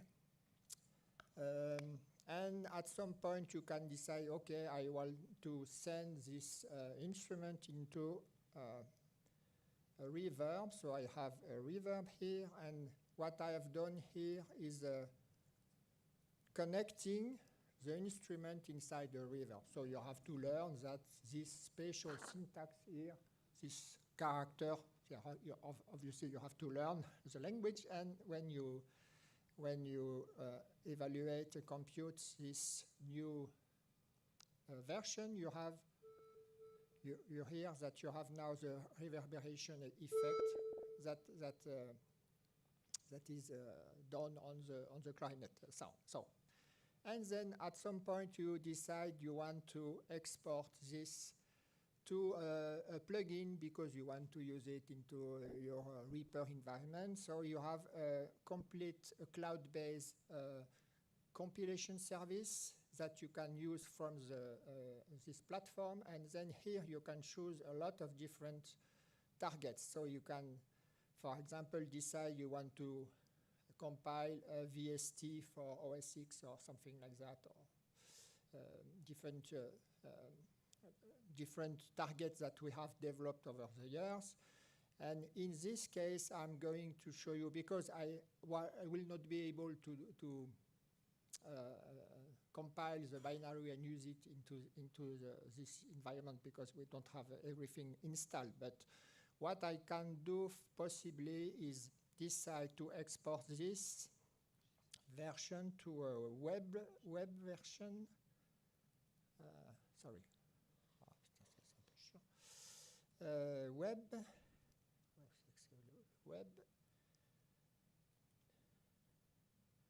It's compiled on the fly on the cloud, and now I can decide to flash this QR code, assuming I have access to internet on my phone.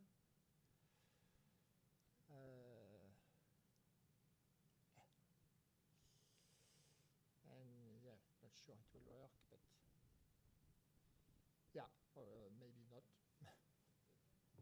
J'arrive pas à voir. T'arrives à le flasher? Ah.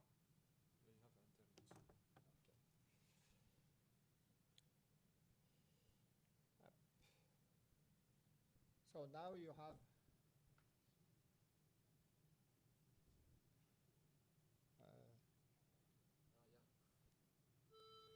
so you have exactly the same effect running as a web component that you have installed on your smartphone because you can have this kind of use case. But it was just a way to show you how we can target something, and it was one of the targets we can deploy in an easy way. So now Joan is going to demonstrate how the tool was used in the project for porting the piece, the Folia piece. Thank you, Stefan.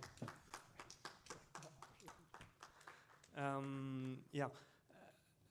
I won't show a lot of stuff. I'm going to talk mostly because there are a lot of things and the code would be a bit more complex to show. It wouldn't be very accurate, very interesting here.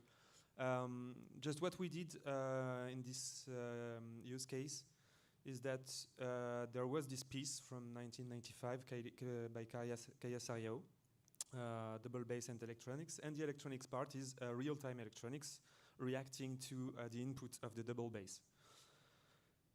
What's the problem? There's no problem. Everything works perfectly.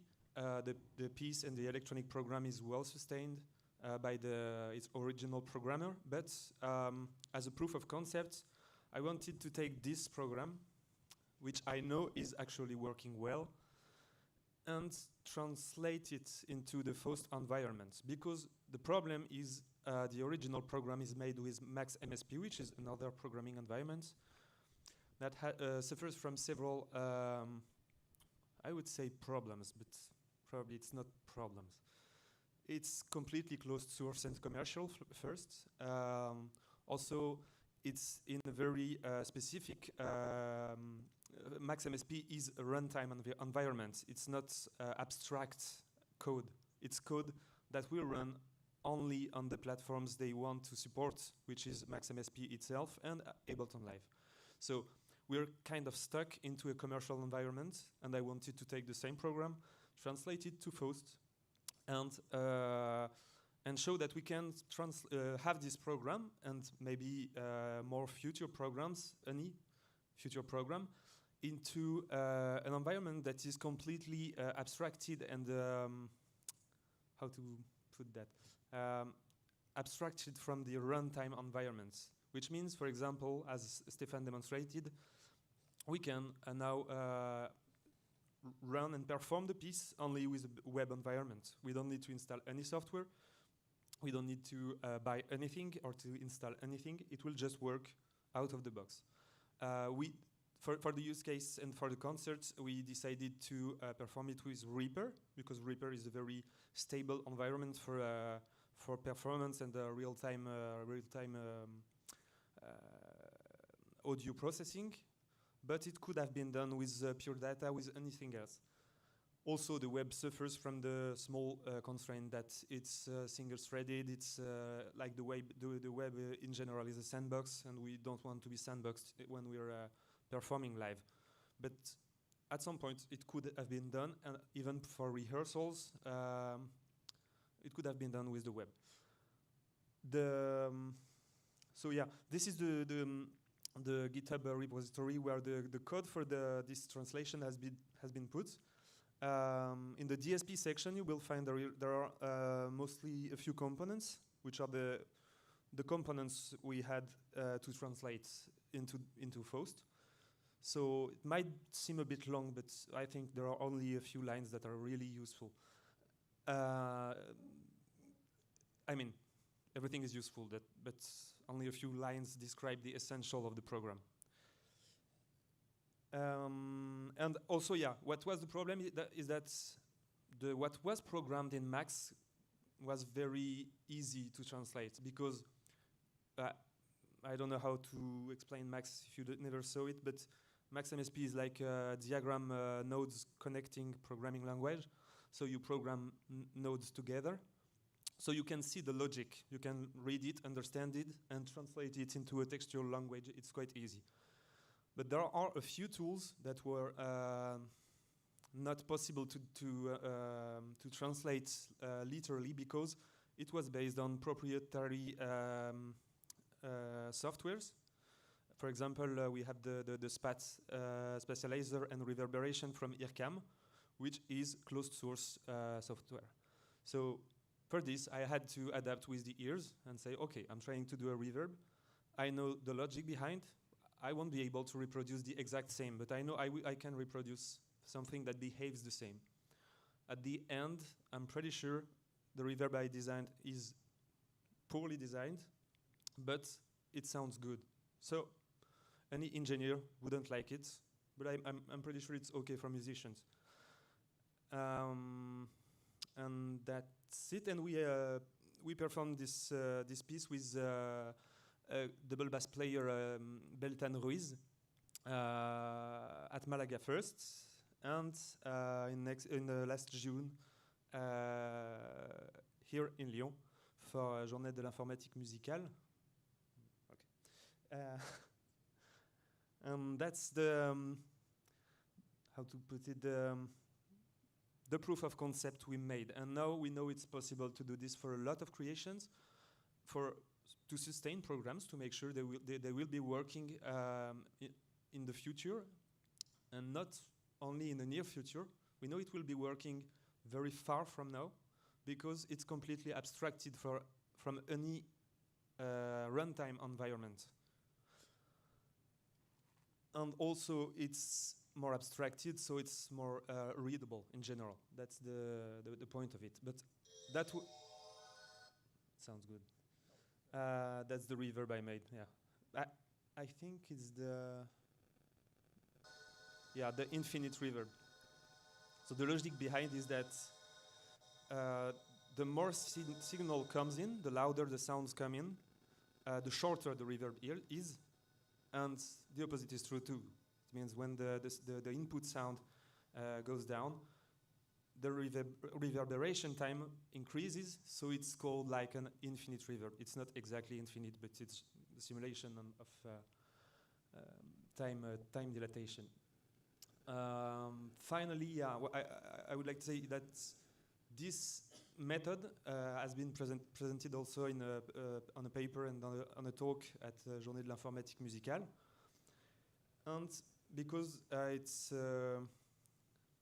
it can also be used as a method or as a base for a method for creation, not only to port and translate some ancient programs, but also as a method to create new ones, to think, at least use the theoretical basis to think that when we create a computer program for audio signal processing, for musical creation, we have to think about how is it going to be understood later. If it's only based on a closed software, it will eventually disappear with the software.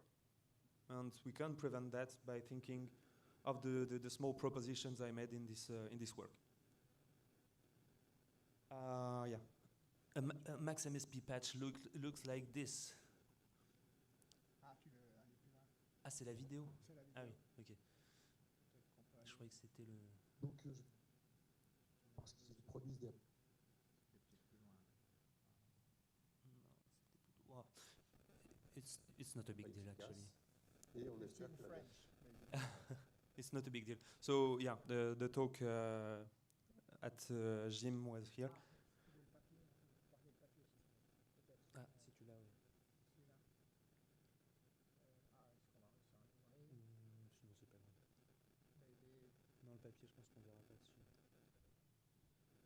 Okay. So basically that's it. Thank you very much for listening.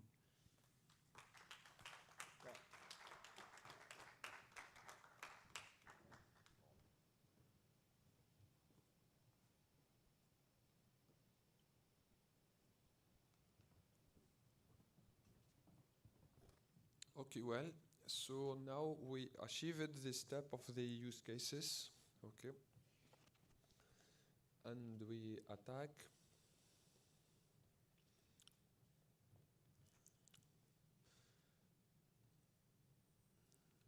So it's the second part for the break, so we take the coffee, and we have also a poster presentation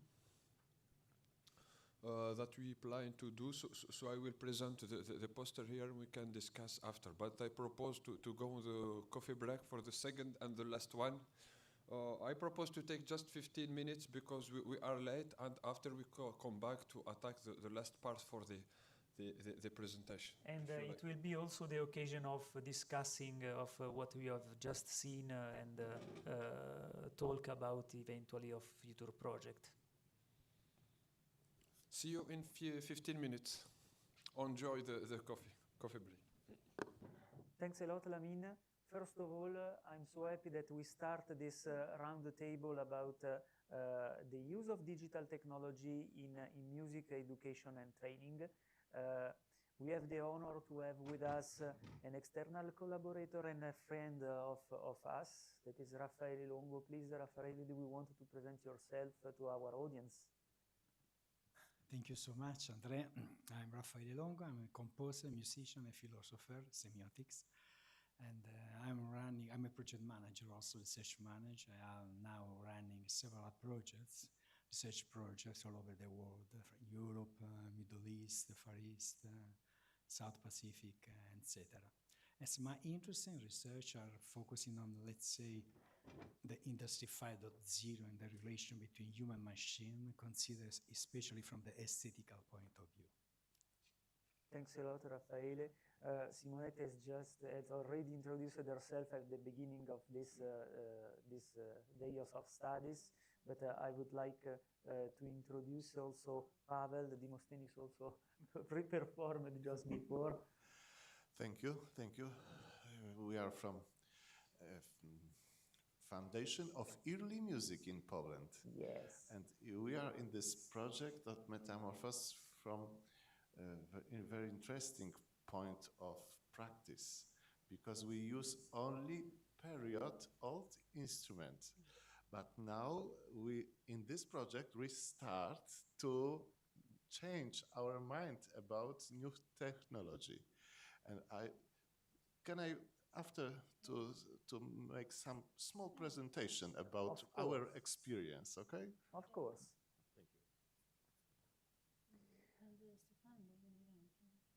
Stefano. No, Stefano.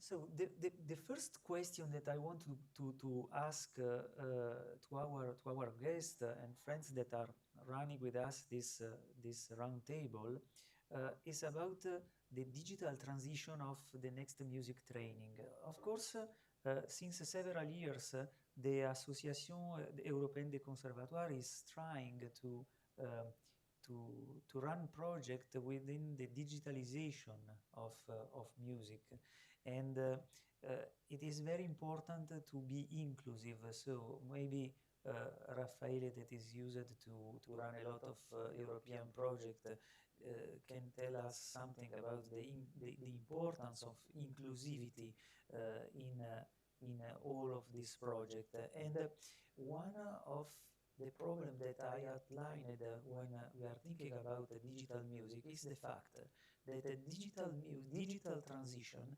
includes mostly people that are already used to technology. So we expected, I have attended on several events on digital transition in music, and most of the time I had composers that were running projects with digital devices, electroacousticians, people that were already set and used to digital technology. What if we are trying to make a digital transition for the viola da gamba player? So maybe there are two experts here, one is Raffaele and the other one is Pavel, that can answer to this question, but we also have Demosthenes that is used to early music, and Simonetta that is a composer of electroacoustic mixed music. So we are the perfect panel for discussing about that. Please. Thank you. Just an introduction. Congratulations, because I was impressed by my cyclopic work you did and with the team for the project. Congratulations. I've seen several projects, because I'm running several projects, but this really outstanding achievement. Rarely, I seldom see. Congratulations again. It was vibrant, also lots of feedback. I have also lots of questions. Maybe we will discuss. All the team. Yes, you and your team. I said I outlined this. So. Give to the others your points. Let's say my small contribution is from an aesthetical point of view, from a very critical point of view. Let's say a bit provocative. As teacher, also as professor, I'm thinking also the relation with students, but also the words we are using. There are some paradox now. The biggest paradox is digital transition. because as I highlighted several times also in the article, we are just before our eyes there is a risk. The biggest risk is just to make a transition between the analog world and the digital world. So as in a way we are transforming the scenery, like a screenplay between the real framework, the material world, and the digital one, the cyberspace, and this. This is the biggest risk sometimes. I also appreciated very much your tries in your projects that to rethink the creativity, because this is the problem. We are creative, creating man, human creative man. But when we are dealing with the technologies, with the new devices, the emergent technology, the risk is that the medium became the goal, the target. So this is the risk.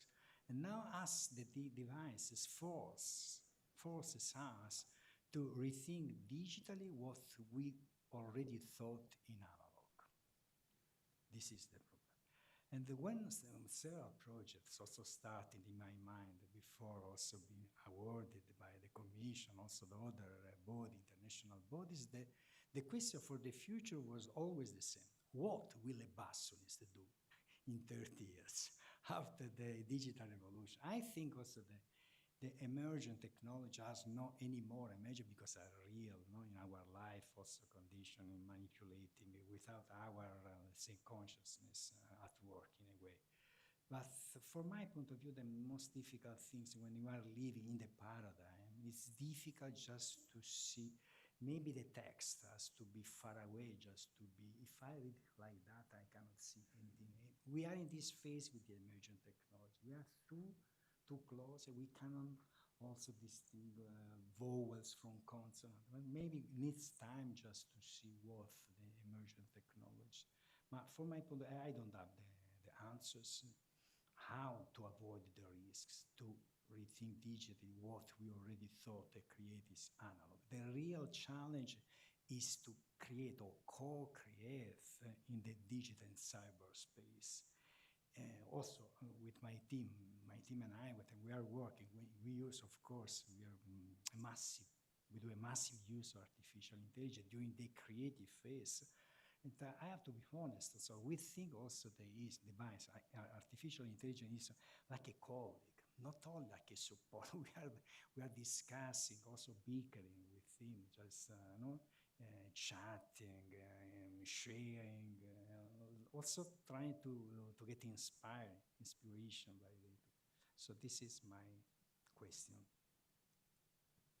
Please, Pavel, do you have a comment about this?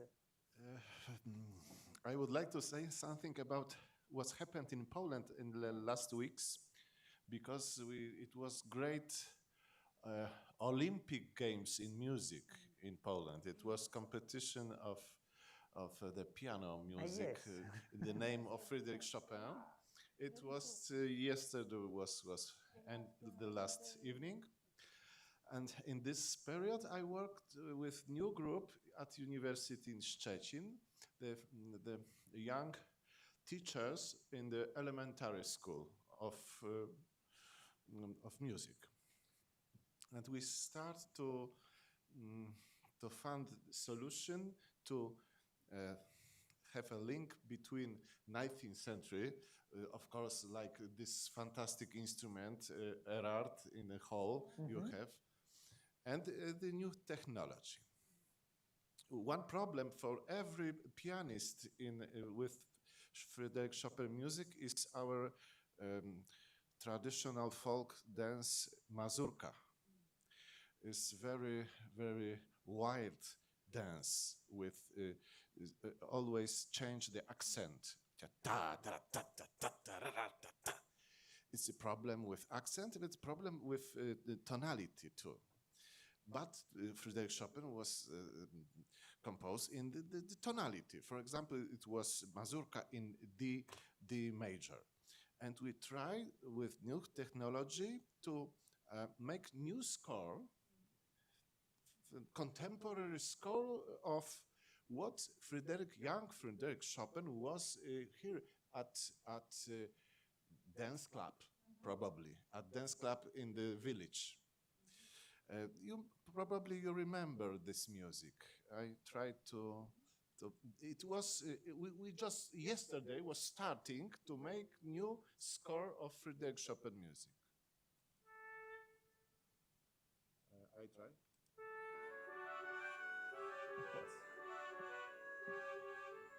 With flute and now we try with saxophone.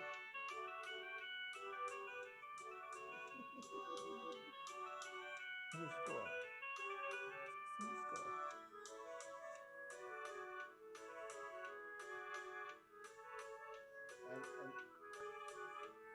And the student asked me what will be Frederick Chopin means about this.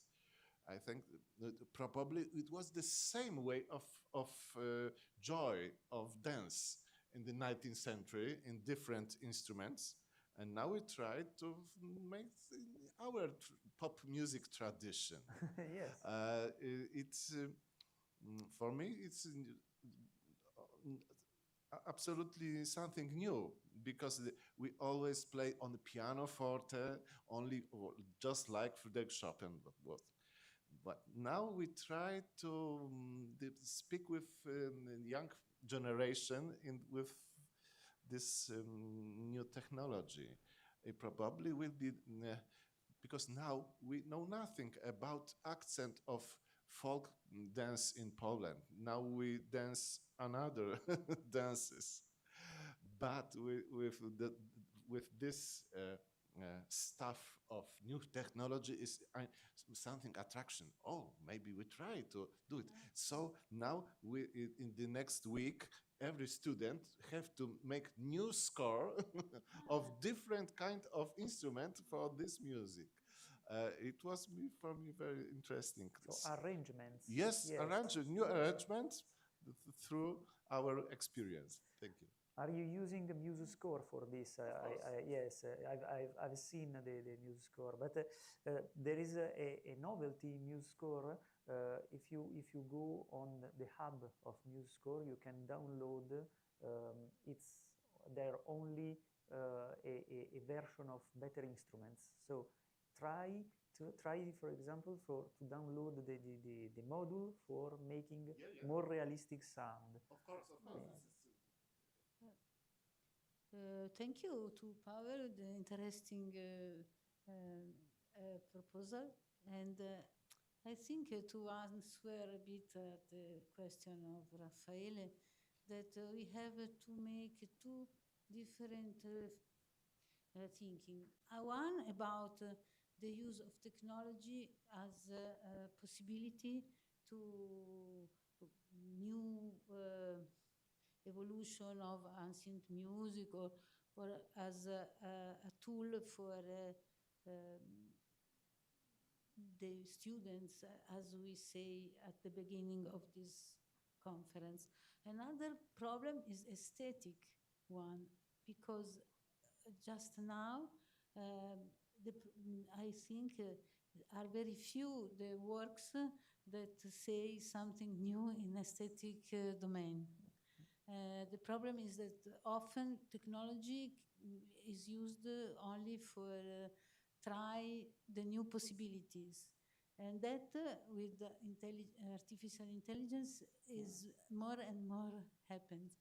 That the problem is to try to make something aesthetic value. As I cannot explain very well because my English is not so good, but I think that at the beginning of the experience, the analog experience, before the digital era, aesthetical results are more. Don't know if you are a composer, so what do you think that the copy and paste event created in composers? Because before having these tools that can write, you can write on digital score with Finale, Sibelius, MuseScore, Lillipond, all of these tools. But before, copy and paste was not existing. If you were a member of the family Bach, you have a son or a daughter that write for you. But if you are just alone, you have not copy and paste if you are a traditional composer. And now you have this tool, copy and paste, and you can take a part of your composition and reproduce several times. Probably this changed the aesthetic of composing. What I think that copy and paste is always exist because yes, Bach family should copy by hand, but it was the same idea. Bach take something of another composition and place it in different way in another composition. And now a composer can make it more with artificial intelligence? yes, Even, but the process is the same. The problem is to say something really interesting with new technologies. Even if there are simple technology, for example, Berio at the beginning, when now is the 100 year from his come si dice, nascita, was born 100 years ago, and the studio of phonologia della RAI was born 70 years ago, and we have all these anniversario.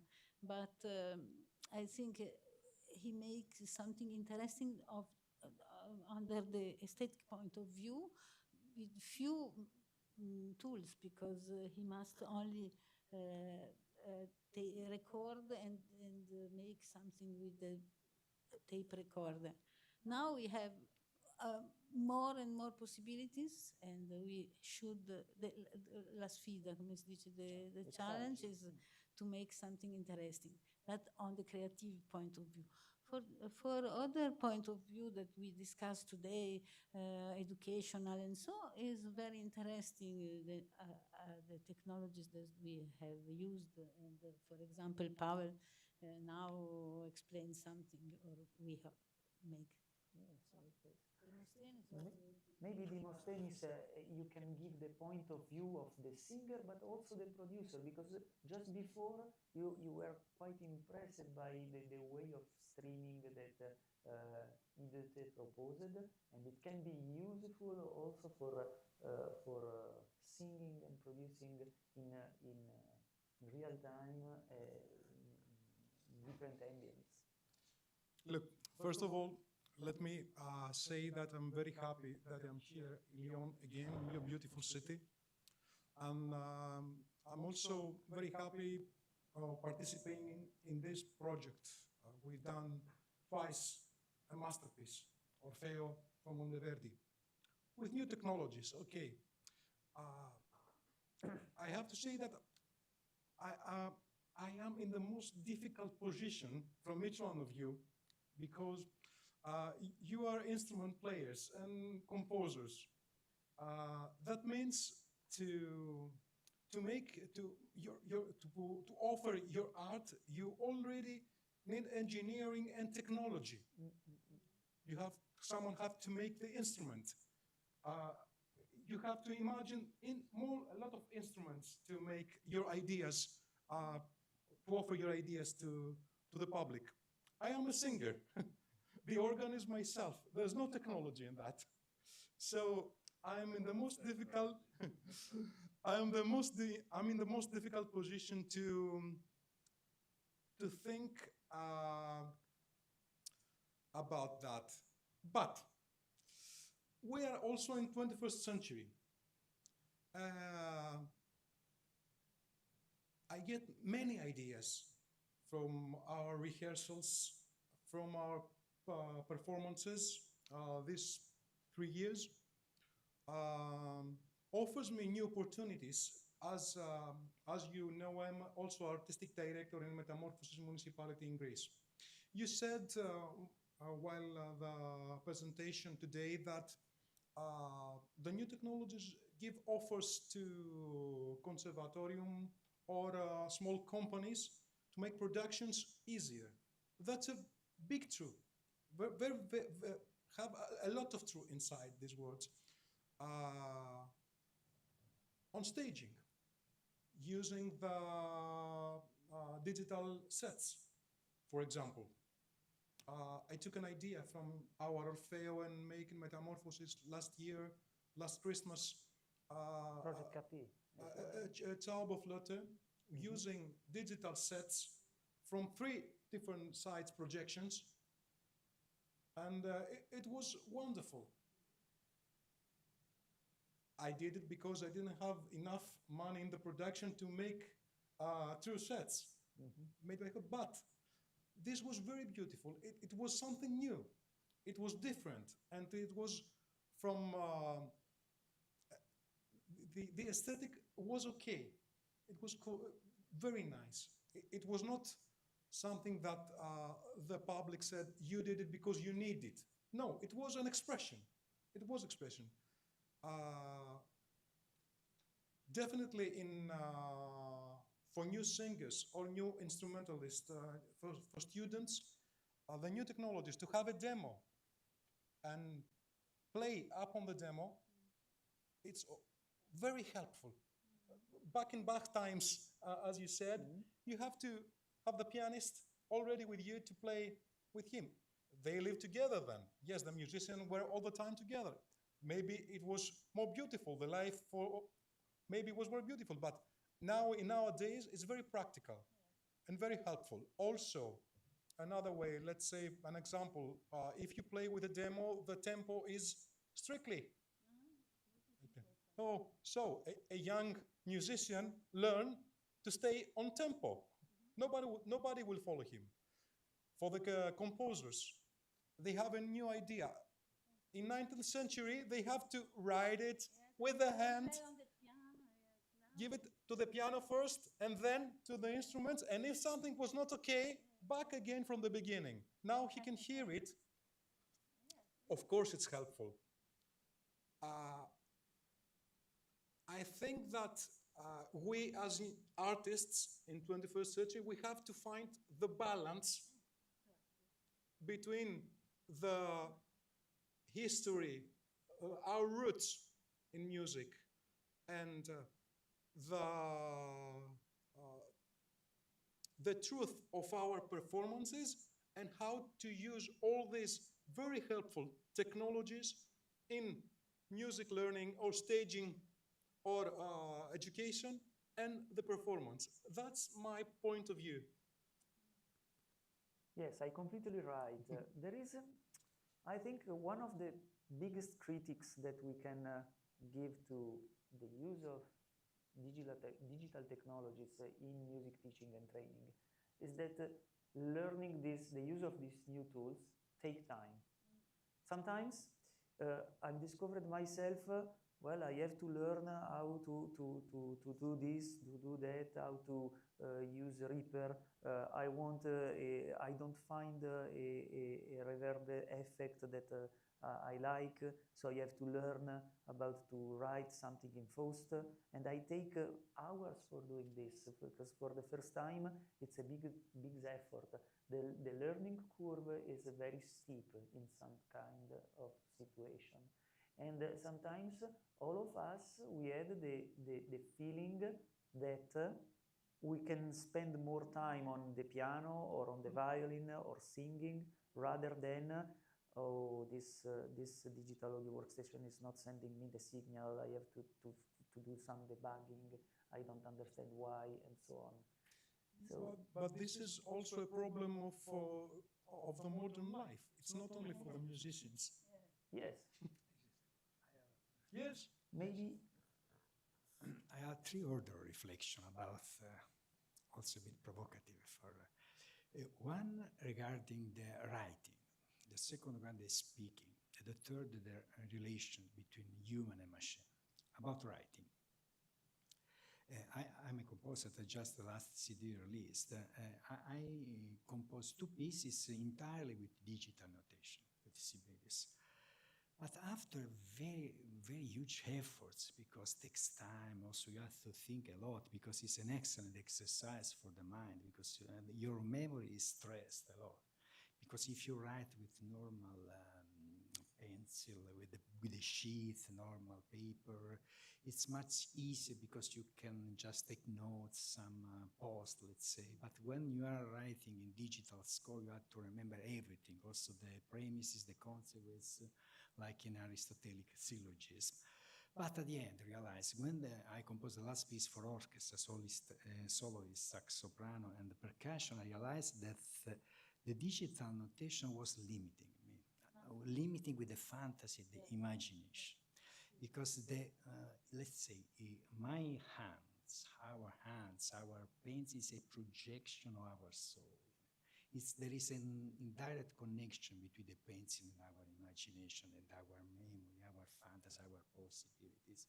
And in this sense also, it's much more generative, the traditional way. Yeah, I know, it seems a paradox, but lots of colleagues now are starting to write on paper because there are the possibility, because still the generative approach from the digital notation is not enough, again, for our imagination. Secondly speaking, of course, our concept, our, let's say, concept categories, the possibility of thinking comes from Greece. The great Aristotle gave to the humanity, the mankind, the possibility of thinking, to the reasoning, argumentation, blah, blah, blah. When one of the greatest philosophers, when the writing appeared in the world, Socrates, the Greek, said, the mankind is collapsed, is finished.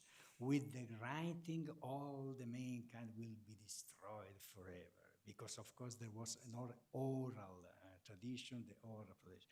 It's the same thing now. With artificial intelligence, it seems that the humanity, the human being, as we know him, it's, let's say, the destiny is a self-destruction, or a destruction in a way, but I'm sure it will be not like that. Third, about the relation between human and machine. One of the last projects was about robotics and music. My try was my idea, not to substitute the singers with a robot. We tried. It was a failure, a total failure, because we tried, and the result, the achievement was very fun, a bit fun, because it was a policeman, like this poor robot, realizing some coding, in a way it was codifying some emotion, blah, blah, blah, like a machine, stupid puppets, okay. My try was not just to substitute the human, because it's not so interesting, to change the analog with the robot, with the stuff of plastic.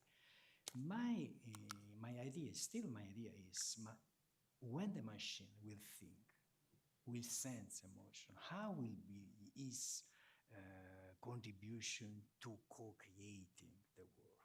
Not only just to support the technical work, not just to reproduce, to facilitate, but how, let's say, his Weltanschauung, its vision of the world could be from the machine. Maybe it's too early now, but I think that we will reach this stage in 15, 20 years. Probably my colleagues, my scientist colleagues said that the machine, sooner or later, will try to sense an emotion, and that moment will be the real moment of the co-creativity role of the machine. Yes, it is a very interesting point of view. However, the machine sending an emotion, I see, from my point of view, the machine and the artificial intelligence is still a tool. One day, maybe, it's still, at the moment, is a tool. At the moment, is something like this. It can be used from composer, for example, if you have a basso albertino, and you don't have to write it on your own. You have to try to ask the artificial intelligence to understand, for a keysome map, you understand the tonality, and change, you'll give a model and tell the artificial intelligence to write this. And still is not effective, because I've tried. I've tried Gemini, I've tried Copilot, I've tried DeepSeek, I've tried Mistral Lesha, I've tried a lot of different artificial intelligence language, so a lot of LLM, but they failed very simple task. They failed very simple tasks. So I found myself to teach to the artificial intelligence to understand intervals, so musical intervals, and I've succeeded after a lot of time. So I've created prompt like big prompt in order to explain how to understand the theory of intervals. But after all of this work, still I've asked to the language to analyze one Schubert, was a Landler, very short. It's what is 16 bars, and he failed. He failed. The analysis was very simple.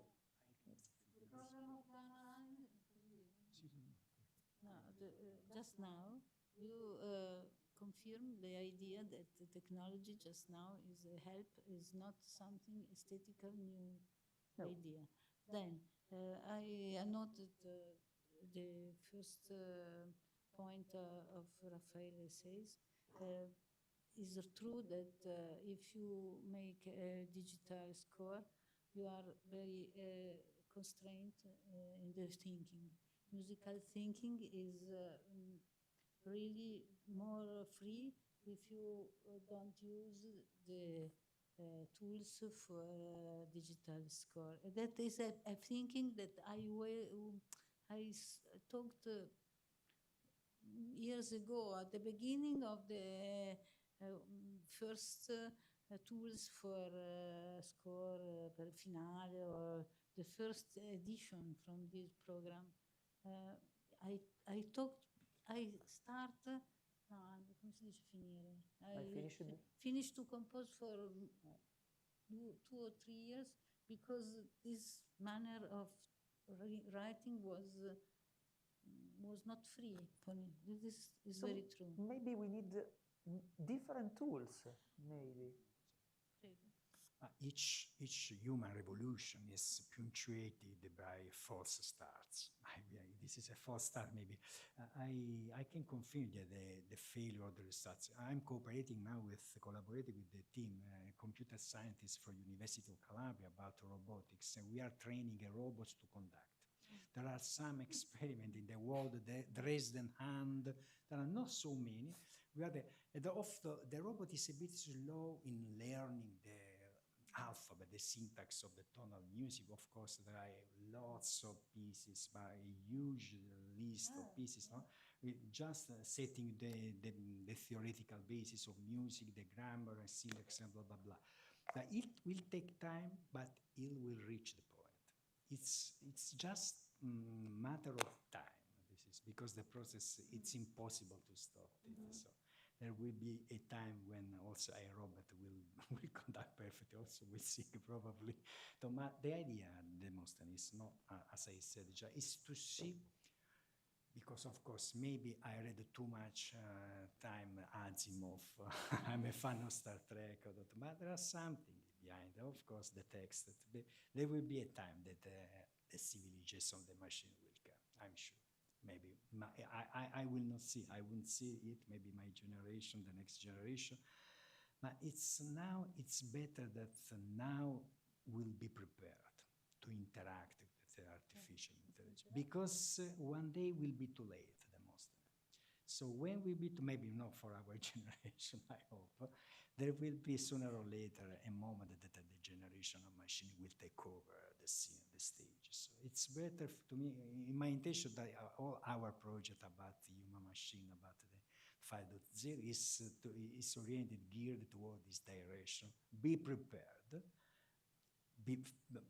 because just to avoid the risk to be, let's say, conquered, let's say, to took over from the machine. This is just to know better your adversary, in a way. Just if you cannot win the enemy, it's better to ally with him. I understand perfectly, because one of the goal of Project Metamorphoses was, it's a project not for people that already knows technology. It's a project for the harpsichordist and a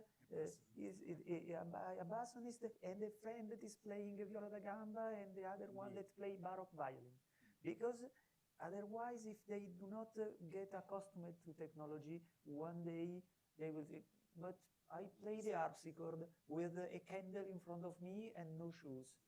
What technology can do for me? Absolutely nothing, because I'm an early music instrumentalist, and the problem is that if the technology is rethinked like this, we are creating exclusion and not inclusion. Convitato di piede. Yeah, yes. But I want to talk about the convitato. At my opinion, again, we have to ask ourselves first and try to be in the shoes of the public.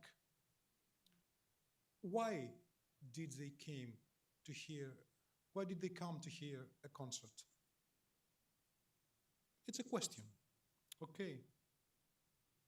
At my opinion, the answer it's to feel the emotion, the touch between the violin player, the music he makes with his hands, and his heart, the emotion. Let's say in 20 years that we have the technology, even a robot or the AI, and make him sing Che gelida manina like Giuseppe Di Stefano himself, and you hear it. You put it on the amplifiers and you hear it in a big opera house. At my opinion, they will never, never, never touch the emotion of these people down there. Never, never. Those kids here from Malaga, they're young people, younger than us, let's say. Okay, and you have Giuseppe Di Stefano on the stage, and he's in a bad day, and make a lot of mistakes and crack notes or whatever. And the AI, in 20 years from now, perfect, in totally perfections, with the same quality, let's say, of voice like people, and ask, I'm definitely sure, 100% sure, what you prefer. They will prefer Giuseppe Di Stefano with his cracks. I'm sure about that. So the thing is, I do not say that that might come. Yes, that might come. We have to be prepared. We have to to find the ways to deal with it, to cooperate. Okay, but the main question is always why we do music, why we do art. That's the main question, always. I totally agree. Just first of all, I'm a humanist like you are. Sometimes I feel myself like a dinosaur, because I feel myself like a Jurassic. I'm not a humanoid, like a Jurassic, living in a Jurassic world. But consider the convitato di pietra is the absent antagonist, is the new audience. I have two children, 8 years old and 5 years old. They are growing up in a digital mindset, the millennium. Probably in 20, 25 years, for them, the concept of emotion will change, not as we know it, because the paradigm, the emotional syntactic paradigm is changing very fast. Of course, I'll die a Jurassic, I'll die a dinosaur. But probably the new generation in 30, 40, 50 years will sense another kind of emotion uncomparable with our traditional sense of emotion. This is my point. Can be, but do you mean that we change for example, people who doesn't have cars or trains, we are changed in relation with them? Humanity is always changed. In Metamorphoses, there is an answer, because I was impressed from a moment, because of course our normal life is affected by the one, let's say, imagine from the gaming. In your set, your ambient, your environment, your virtual environment in the Zodiac, I recognize some of the game. My children, 8 years old, my child is a fan of Super Mario Brothers. It's incredible. Odyssey from the Christopher. I recognize something of the Super Mario. It's their world. It's not our world. It's their world. They will be their world more and more, getting more and more usual frequent. Because I recognize in the Metamorphoses I don't know if inspiration of Keaton or influence sometimes about the gaming, let's say, imaginary literature in a way. It was intentional or unintentional. People has always changed. Can be now with these technologies is more fast the changing. But I think that people who doesn't have cars was not thinking like us that we have cars or trains and we can go very fast by plane. But we have to think that in art, there's always also steps back to the roots. If someone in 1970 played with period instruments, they will call him crazy. Now it's a fashion. If someone on 90s buys LPs with vinylium, they will tell him crazy. Come on, we have CDs. Come on, now we have the Spotify. But the companies stop making CDs and begin again, starting vinylium. Why? Because of the emotion. The human touch. Yes. Yes, Pavel, there is something that you told me at the beginning of the project, and it was, but I don't know why I was chosen for this project. My group is early music. We don't know absolutely nothing about technology. And I answered, you are the perfect group for doing this because you are not an expert. So if you ask already to people that are expert, it is very difficult to change the paradigm. And we were looking for early music group that is not specifically expert in technology. Oh, yes. And you changed your idea. So he was in this project like the rabbit in the laboratory. Yeah. But can I drop one stone to the aesthetic garden? In the new world have a new sounds. For example, Frédéric Chopin knows nothing about sounds of spaceships and others sounds. And now we have this situation, but nature voice of human will be always like our emotion, natural. And this is problem for the aesthetic point of view. I remember fantastic in this period in Warsaw is not only Festival of Chopin music, but always Warsaw Autumn Contemporary Festival. I remember Stockhausen Helicopters Quartet. I remember. It was for us young people in 19th first time something fresh. Oh, mamma mia! Helicopters. And now when I try to study this music with students, in this time, for us it's trash music, nothing special. This is so aesthetics change, and we have to hunger to return to some roots. And my wife, cembalo player, she at home yesterday, please tell us in this table that's nature voice of you know this material of cembalo. It's not plastic. Yes. This sound goes like in the water, have waves. And this emotion from our finger goes through to strings, and probably is our great treasure. This beautiful of sound of nature of our voices and imitation our voices in the instrument. We told that Friedrich Chopin was a singer of the right hand. It was singing in the right hand on the instrument.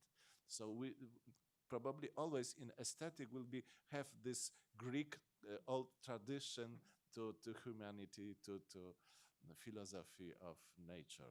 Thank you.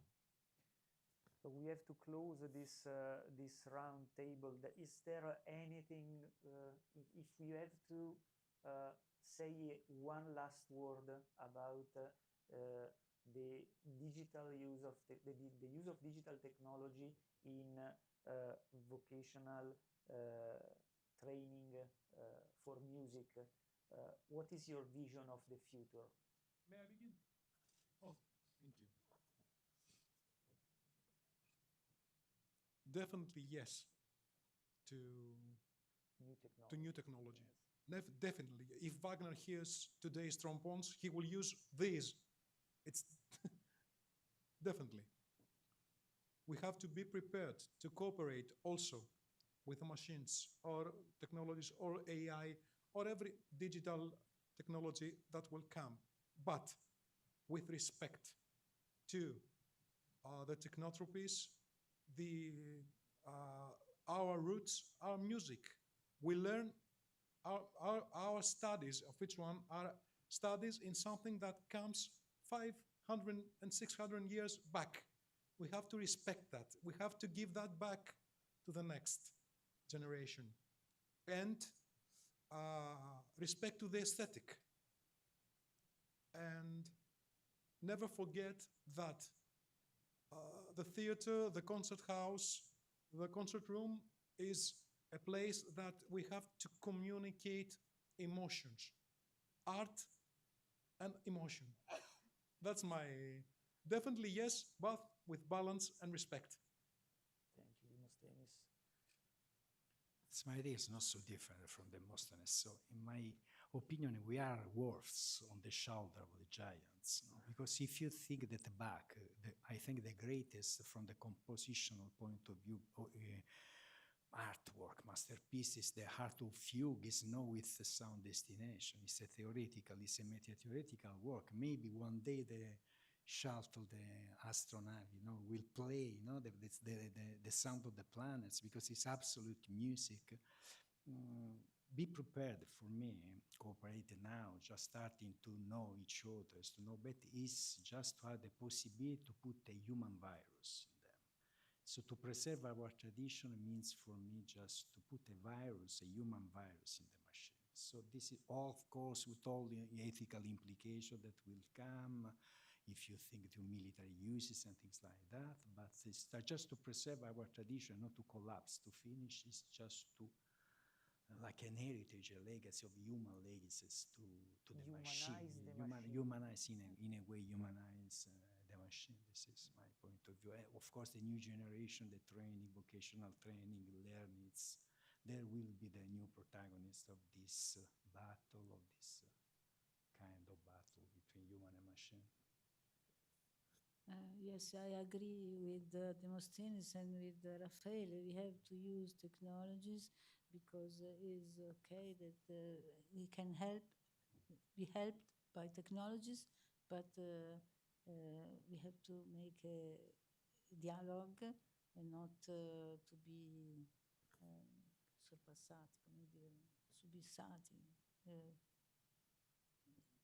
To be won by this new environment.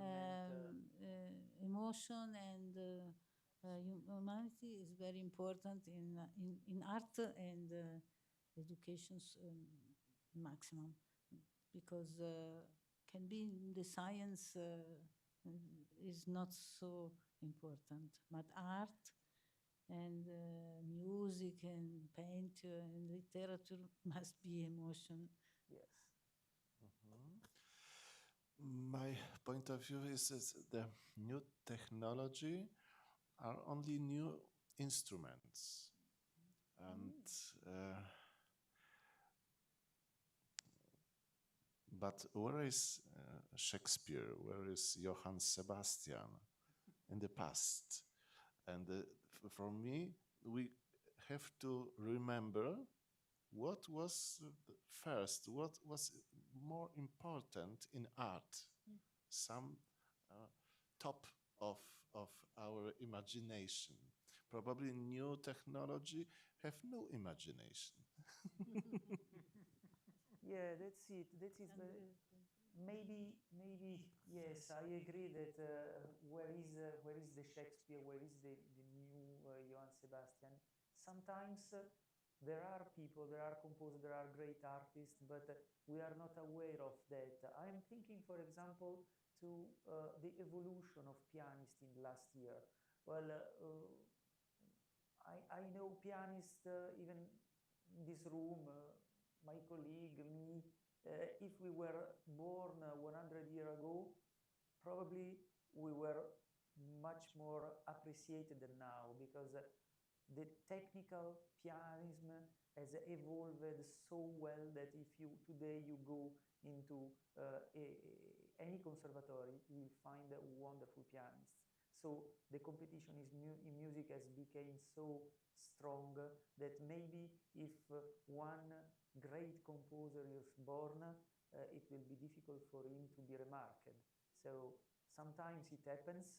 Sometimes he has too much competition. Maybe not a new Bach, not a new Beethoven, but there are several good composers that struggle in getting seen.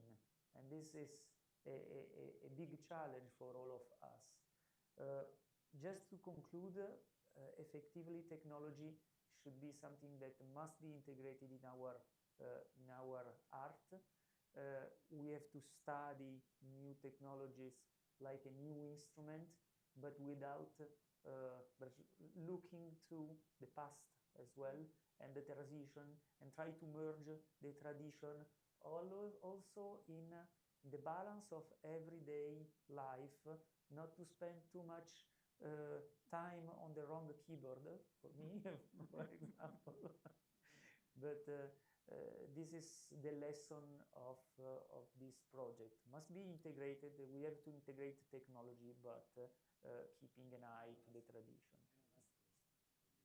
Please. I have last question because I prefer just thinking to instead of digital transition, digital metamorphosis. Why this name? Who decided when turned out It was an idea of Carla Zanini, the title, that is the wife of Federico Bardazzi, because Metamorphoses is bringing a new paradigm in because this corresponds to my idea, the new paradigm, changing from the past to the future without maybe the same substance, but with a new form. No? Yes, we are keeping the same, we are reviving tradition and aesthetics with a new paradigm brought by digital technologies. That's it.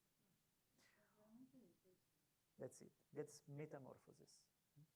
Okay, thank you all. I propose to close this round table, even if it's a square, but thanks a lot.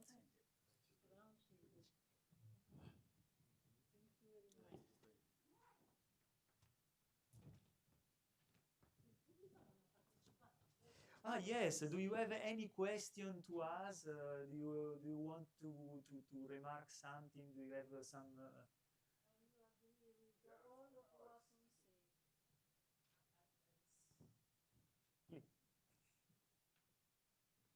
The word of researcher.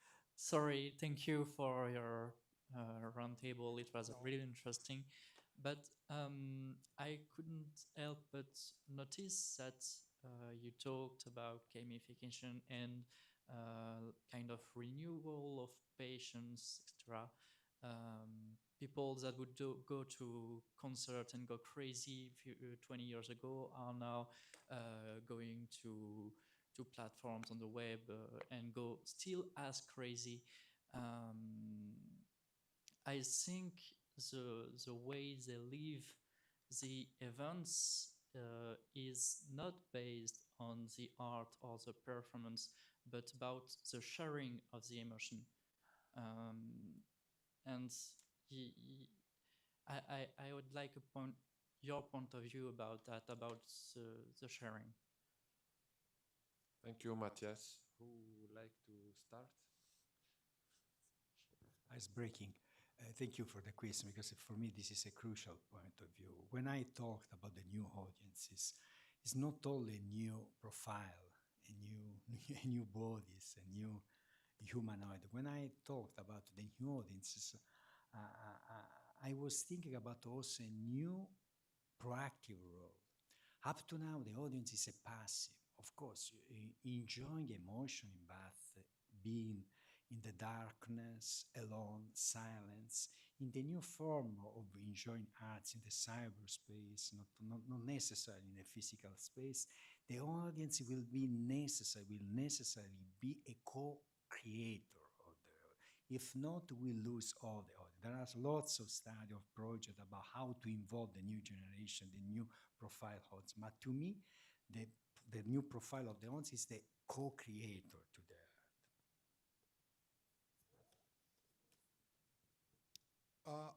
You asked something that I clearly said that at my point of view, the most important thing, it's not the virtuosité, but the communication, the touch, and the communication of the emotion. At my opinion, young audience, let's specificate it. Young people today, they have so much information from the internet, and the information is around very quickly.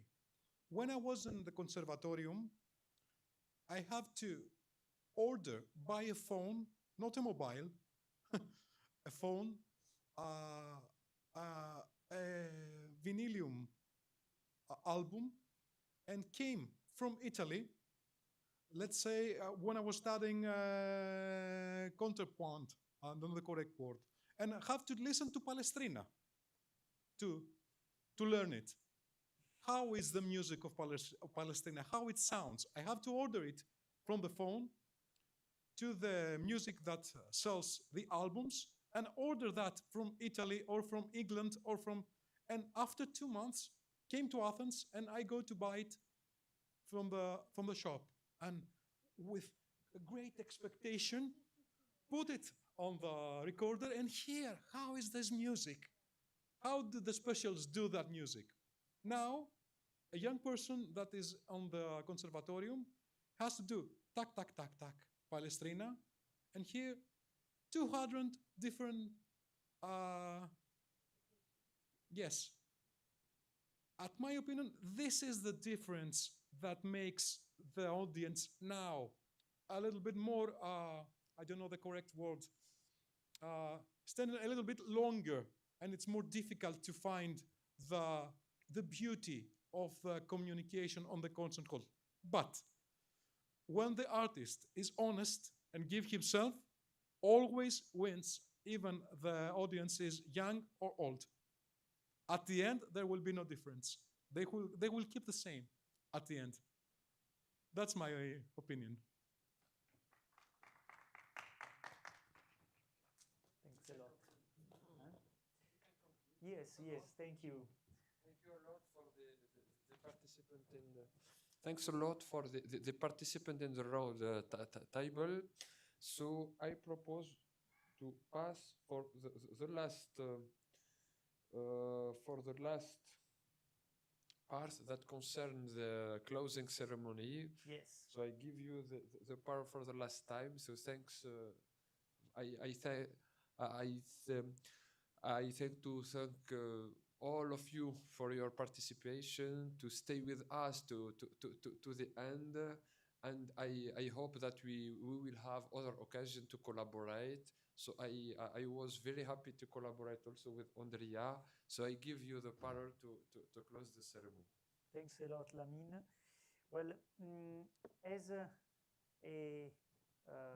the last word for this final dissemination event, I want to remember and cite the new the further development of our work group.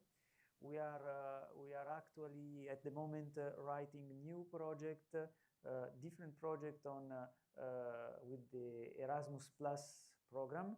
We are also participating to some calls that my friend Raffaele invited me to participate.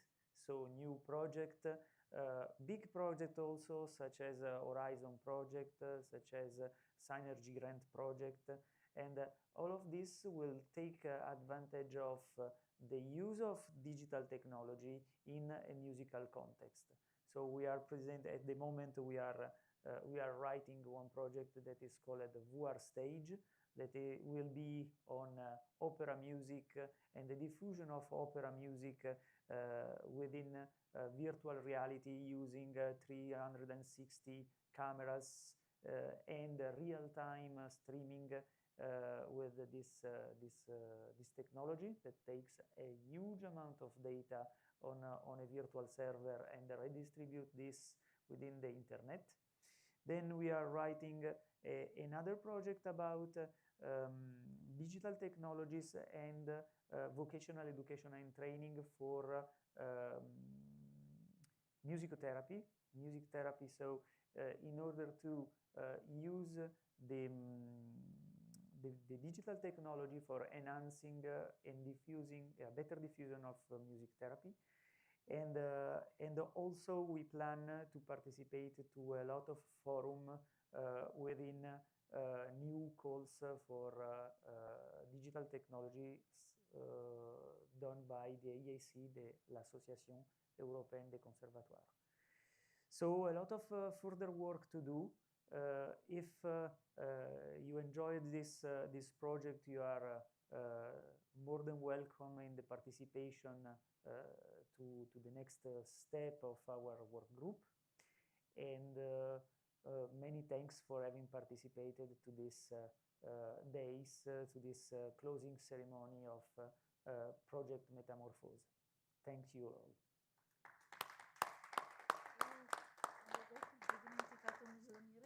Anche lì c'erano le technologies per imparare la musica popolare. Okay. So we stop here, and so thanks a lot again, and see you in the last time. Thank you. I propose you to make a tour of our campus, because I want to show you there is a beautiful Fab Lab that is the IDT. IDT is Ionist Institute of Technology, and I would like you to show the premises of this beautiful laboratory, and also our department of ESNE, because here we have 4 schools of the group Ionis, 1 school of engineering that is general engineering that is ESNE, and we have biotechnology, we have also aerospace engineering, and we have information technology. So let's start with this very short tour, and let's have a cocktail together for closing this beautiful day. Thank you. Uscirò anche da te? Sì, sì.